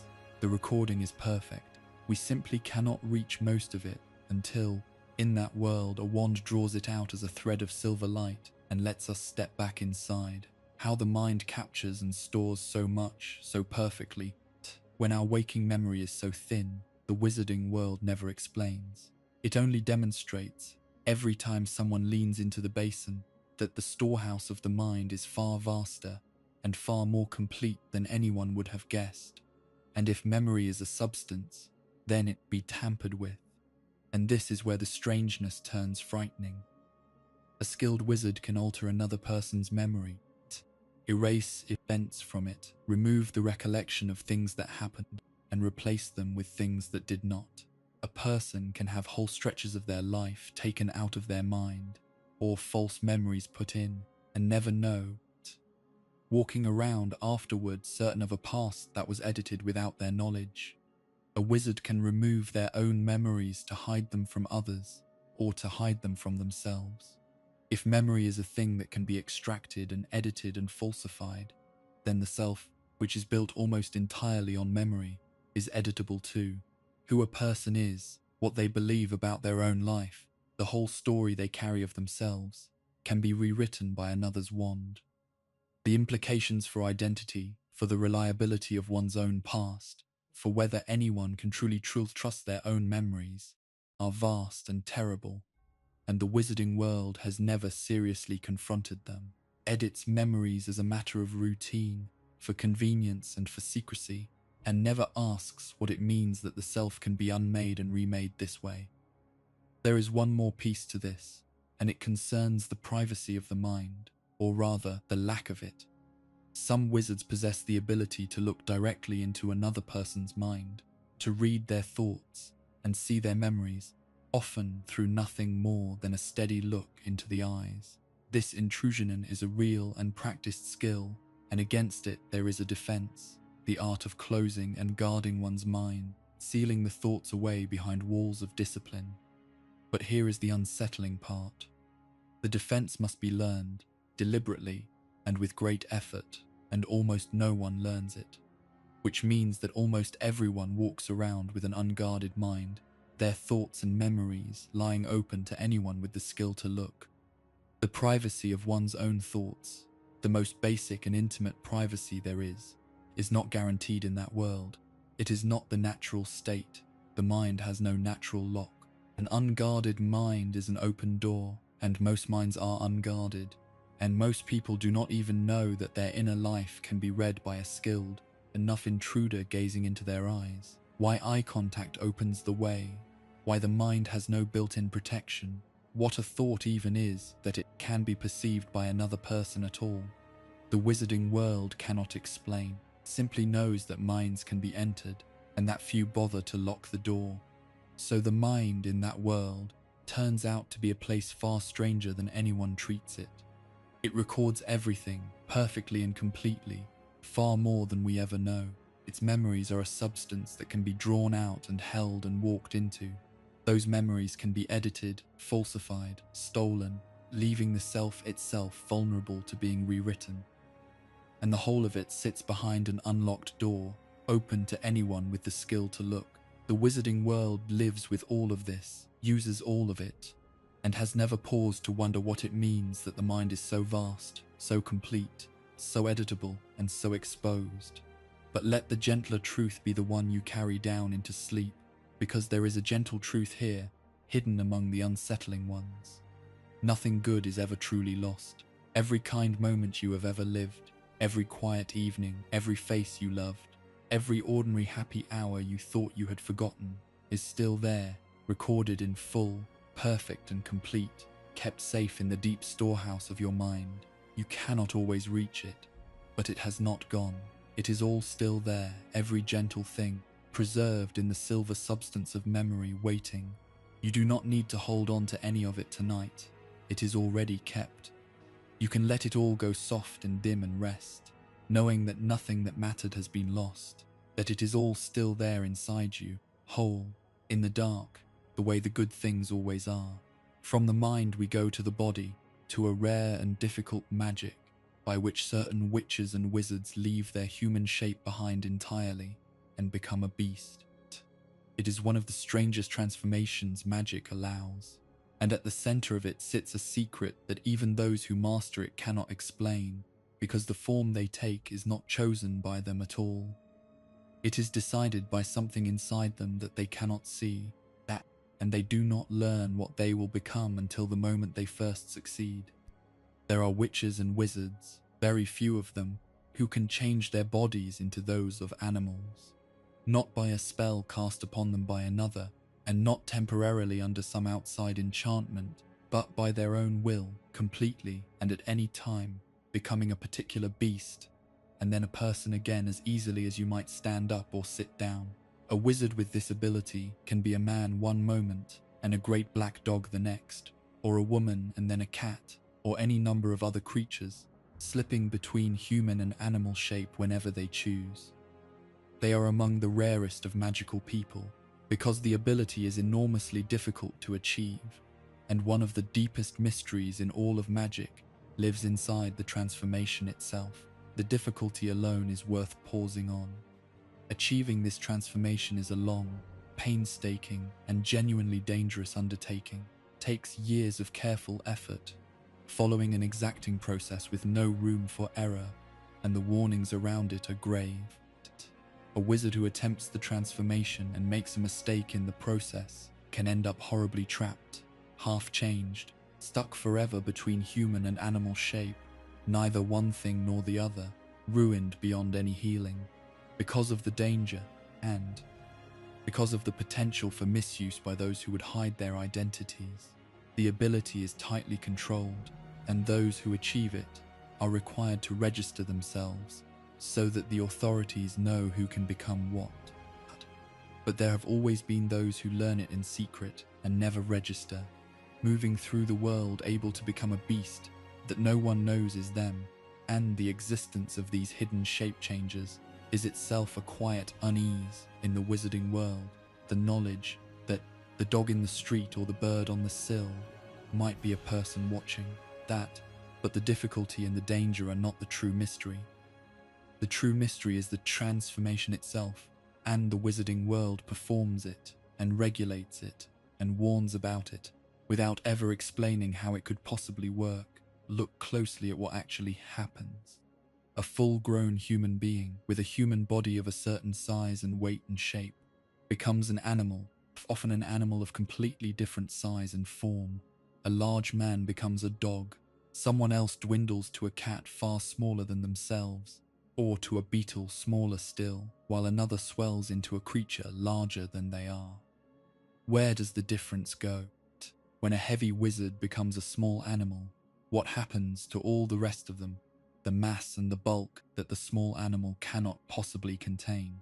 When a person becomes something larger, where does the extra come from? The body is remade entirely, its size and its shape and its very substance transformed into something else, and then back again. And the wizarding world has never explained where the matter goes or comes from, how a person can be poured into a body that could not possibly hold them, and then poured back out again whole. And through all of this, the mind remains. This is perhaps the strangest part. When the wizard becomes the animal, they keep their human mind, their human thoughts, their full awareness of who they are. They are not reduced to the instincts of the beast.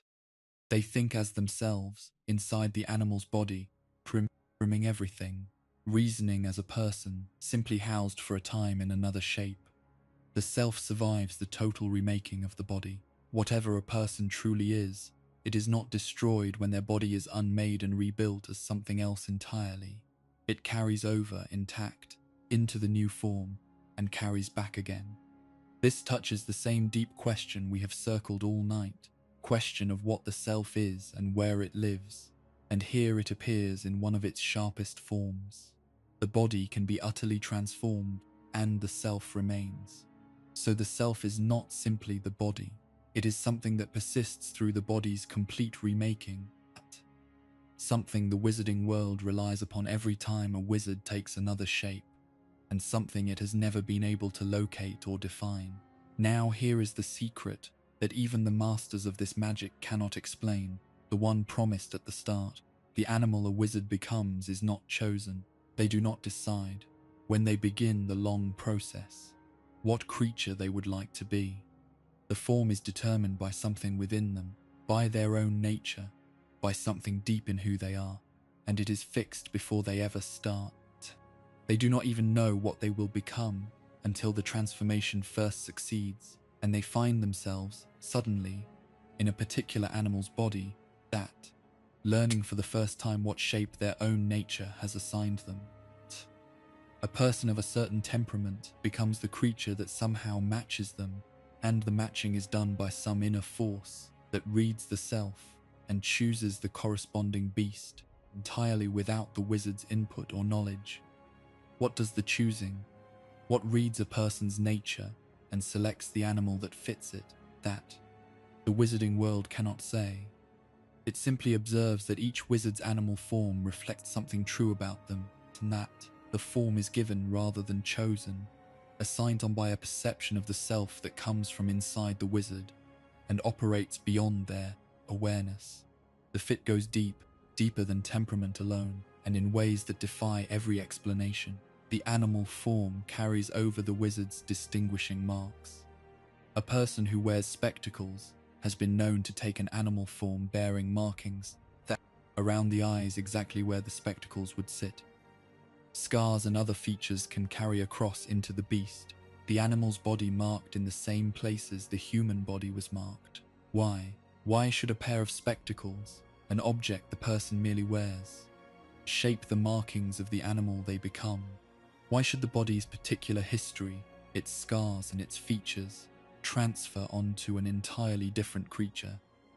This is not the transformation simply turning a person into a generic animal. It is the transformation rendering a specific person as a specific animal, carrying across the fine details of their individual body onto the new shape.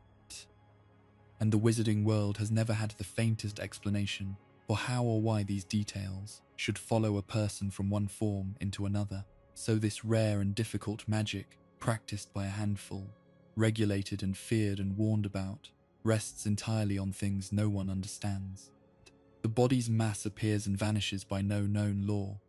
The self survives the body's total remaking, proving once more that the self is not the body, without anyone able to say what the self then is.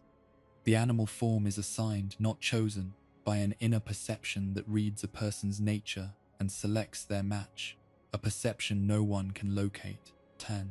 And the fine marks of the individual body carry across into the beast, for reasons that have never been guessed.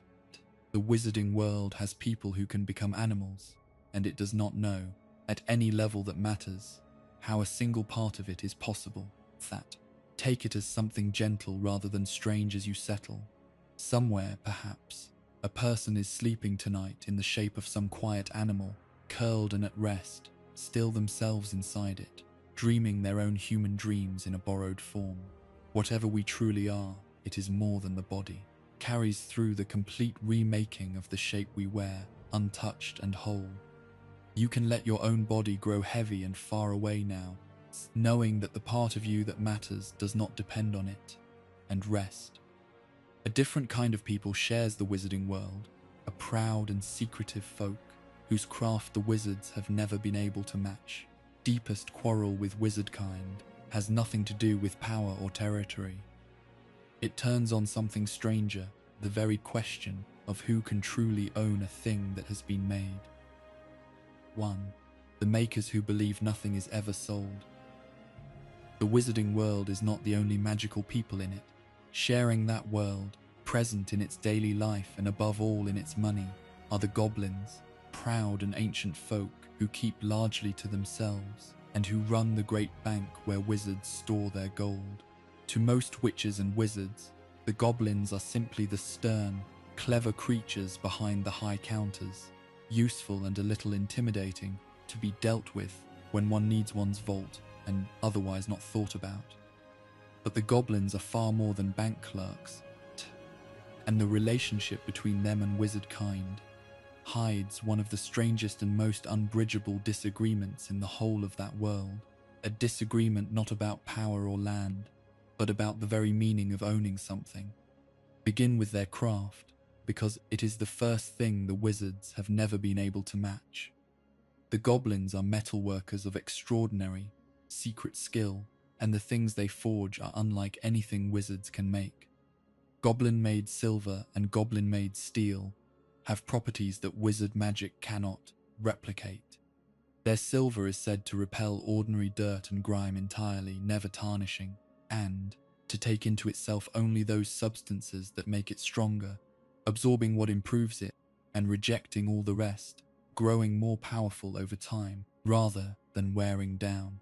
Their weapons and their treasures are made by methods the goblins guard fiercely and have never shared, an art passed down among themselves and kept from wizard kind completely. Wizards, for all their magic, cannot forge as the goblins forge. They can enchant objects, certainly, but the deep craft of goblin metalwork, the making of substances with these strange and lasting properties, is something they have never learned, and the goblins have never taught. It is a whole branch of magic, or of something like magic, that lives entirely outside the wizarding world's knowledge, held by another people who have no intention of giving it up. And the goblin's magic is its own mystery. Separate from the magic of wands, goblins do not use wands. They are, in fact, forbidden by wizard law from carrying them. denied the wands that wizards consider necessary to proper magic. And yet the goblins clearly possess magic of their own, the magic in their forging, the magic that secures the deepest vaults of their bank, with protections wizards struggle to overcome, the magic of a people who have never needed a wand to do what they do. What goblin magic actually is, how it works, how it differs from the wand magic of wizards. The wizarding world does not know, because the goblins have never explained it, and the wizards, in their long contempt, have never seriously tried to learn. Here are two magical peoples sharing one world, and one of them barred the other from the central instrument of its own magic, while remaining entirely ignorant of the magic the other actually uses. That the wizarding world denied the goblins' wands without ever understanding that the goblins' power was never in wands to begin with. But the deepest matter between the two peoples, the thing that has caused bloodshed and rebellion across the centuries, is none of this. It is a disagreement about ownership so fundamental that the two sides do not merely disagree about who owns a particular thing, they disagree about what owning means. To a wizard, the matter is simple. If you make a thing and sell it, the buyer now owns it. They have paid for it, it is theirs, and they may keep it, use it, and pass it down to their children and their children's children forever. Thing has changed hands permanently. That is what buying is. To the goblins, this is not merely wrong, it is something close to theft, and it strikes at their deepest sense of what is right. In the goblin understanding, the true and rightful owner of any object is the one who made it.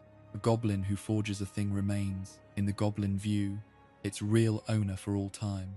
When that thing is sold to a wizard, the goblins consider it not sold at all, but merely rented for the lifetime of the buyer, with the understanding that when the buyer dies, the object must return to the goblins who made it. To the goblins, a wizard family that keeps a goblin-made heirloom for generations, handing it down from parent to child, is holding stolen goods, refusing to return what was only ever theirs to borrow. The difference is complete, and it is not the kind that compromise can settle. The two peoples do not share a definition of ownership, and then quarrel about the details. They hold two entirely different ideas of what it means to own a made thing, two understandings that cannot both be true at once, and that leave no middle ground. The wizard is certain he owns the sword his grandfather bought. The goblin is equally certain the sword was never truly anyone's but the smith who forged it, and must come home when the wizard dies. Each side regards the other as a thief or a fool, and this is not a small matter of etiquette. It goes to the heart of how the two peoples regard property, inheritance, fairness, and respect, and because it can never be resolved, it has festered between them for as long as anyone can remember, breaking out again and again into resentment and revolt.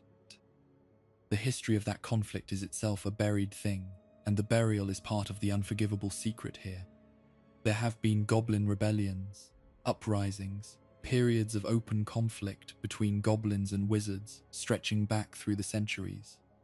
But the history of these conflicts, as it survives, was written almost entirely by the wizards, taught from the wizard's side, framed in the wizard's terms, with the goblins cast as the aggressors and the wizards as the keepers of order. The goblin account, the goblin grievances, the goblin understanding of why they rose up and what they were fighting for, has rarely been recorded fairly or taught at all. A whole long history of struggle between two peoples is remembered from one side only, the side that held the power and wrote the books, while the other side's version of events remains largely unheard, preserved among the goblins themselves, and dismissed or ignored by the world that defeated them. The wizarding world tells itself a story of goblin troublemaking and wizard patience, and has never honestly reckoned with the possibility that the goblins might have been, in their own eyes, and perhaps in truth, a people repeatedly wronged, their craft taken from them by a definition of ownership they never accepted, their rebellion, the response of a people trying to reclaim what they believed had been stolen, And so the wizarding world treats the goblins with a contempt it has never examined. It denies them wands. It runs its histories from its own side. It uses their bank and their craft while looking down on them, regards them as lesser, as grasping, as not quite to be trusted, and never asks whether the contempt is earned, or whether it is simply the attitude of a people who won and wrote the story of the winning. Beneath the polished marble floors of the great bank, beneath the daily business of gold exchanged and vaults opened, that runs a deep and ancient grievance that has never healed, a wound between two peoples who cannot even agree on what was taken, because they cannot agree on what it means to own a thing at all. The goblins remember. They keep their craft secret, hold their definition of ownership unshaken, and serve the wizard's gold with a courtesy that has never been warmth, waiting, perhaps, as patient as the veil. For the day the account between the two peoples is finally settled, it can rest in you as one more low sorrow, acknowledged and then let go. Two peoples, sharing one world, divided by something so deep that neither can fully see the other's view of it, one of them barred and looked down upon, its history written by the very people it accuses. This mystery hides in plain sight, rather than in any locked room, in the everyday business of a bank, in a contempt so old it has stopped feeling like contempt and started feeling like fact. You have seen it tonight for a moment, the grievance under the marble. Now you can set it down and let it grow distant and soft and rest. That, the last of our secrets, is the deepest and the oldest of them all. The one that lies beneath every other question we have touched tonight. How far back does magic go? We are going to follow the wizarding world's own history, down past its founders, past its oldest names, down toward a beginning that no one has ever found. We have spent this long night moving through the unanswered places of the wizarding world, and for our last secret we are going to do something different. We are going to follow the world's own history backward, as far back as it will let us go, down past the famous names and the founding stories, down toward the beginning, to see how deep the dark goes. And what we will find is that the wizarding world, for all its age and all its records, cannot trace itself to its own source. Its history is a few lit windows in an enormous dark house, and the further back we walk, the dimmer the windows grow, till they go out entirely, and we are left standing in a past no one has ever seen the bottom of. Begin with what is known. The central institution of the wizarding world, the great school where so much of our night has been set, was founded about 1,000 years ago by 4 powerful witches and wizards. This much the wizarding world remembers with some confidence. The 4 were the greatest of their age, and they came together in friendship and shared purpose to build a place where young witches and wizards could be taught and kept safe in a time when magic was hunted. They built the castle, they founded the 4 houses, they shaped the school that has stood ever since. That is the founding story, and it is told to every student. But even this story, the foundation of the wizarding world's sense of itself, dissolves into uncertainty the moment you press on it. The 4 founders, who began as close friends, did not stay friends. A rift opened among them, deep and bitter, and it centered on one of the 4, the one whose symbol was the serpent, who came to believe that magical learning should be reserved for children of wizarding families and denied to those born to ordinary parents. The disagreement grew until it could not be healed, and that founder left the school after a serious quarrel with the others, departing under a shadow that has darkened his memory ever since. He is said to have built a hidden chamber within the school before he left, sealed against all but his own heir, holding something dangerous that would one day be loosed. But how much of this is true history, and how much is legend grown up around a few real facts, no one can say. The records of that age are thin and scattered. The true nature of the falling out, what was actually said, what actually happened, why 4 friends who built something great together came to such a bitter end, is mostly lost, filled in by centuries of storytelling. Even the founding, the one piece of deep history the wizarding world thinks it knows, turns out to be half legend, its details uncertain, its truth tangled with myth, and the founders are not even the beginning. They are merely the point past which the wizarding world's history grows truly dark. Beyond them, further back, stand figures like the famous wizard whose name the wizarding world still invokes constantly in its oaths and its exclamations, and the honors it bestows. A wizard remembered as one of the greatest who ever lived. Ask when he actually lived, what he actually did, whether he came before the founders or after, and the answers scatter into contradiction and legend. He is everywhere in the wizarding world's speech, and nowhere in its solid history, a name central to their very identity that has long since dissolved into myth. The wizarding world honors him in the same breath that it admits, by its vagueness, that it does not really know who he was. He is a legend the way the three brothers are a legend, a figure who may have been real, around whom so much story has gathered that the real person, if there was one, can no longer be found beneath it. Past him, the dark is nearly total. There were witches and wizards in the ancient world.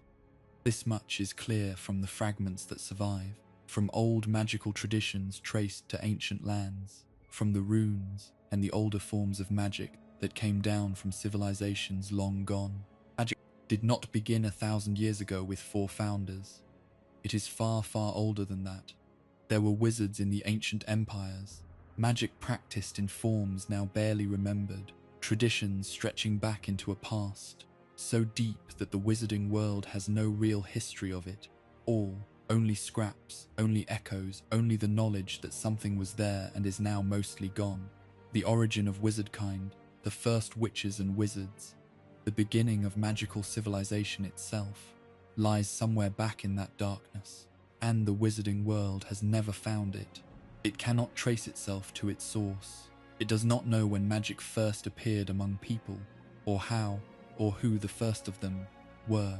The beginning is simply gone, lost beyond the reach of any record, as unreachable as the answer to where magic itself comes from. The question we asked near the start of our night, and could not answer then either.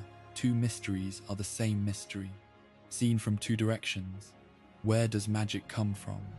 Where did the wizarding world begin? Neither has a flaw. Both go down into a dark that has no bottom anyone has ever touched, and all along that vast dark descent, the wizarding world has been losing things. We have seen it again and again tonight. The knowledge of the splitting of the soul, deliberately buried, the art of traveling through time, lost in an accident and never recovered. The whole open age before the great hiding, faded from memory and replaced with comfortable stories. The 1,000 years of secrets hidden in a single room, burned away in a few minutes of cursed fire. Their stories ending without anyone ever knowing them. That, the wizarding world is not a place that carefully preserves its past. It is a place that loses and forgets and buries at least as much as it keeps.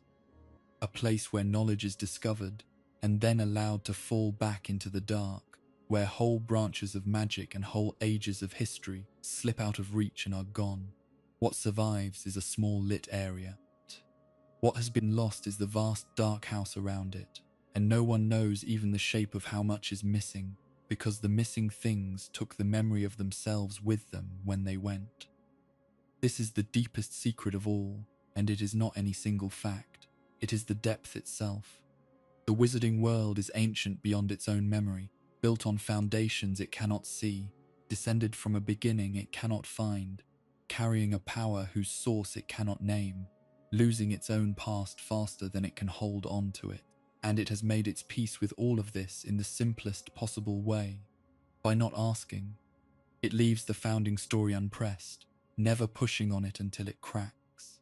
It asks no hard questions about who the great old wizard really was, and goes looking for neither the origin of magic, nor the first witches, nor the bottom of its own history. It lives in the lit room, and lets the dark house stand around it unexplored, and it calls the lit room the whole of things. That is how a world keeps a secret this large.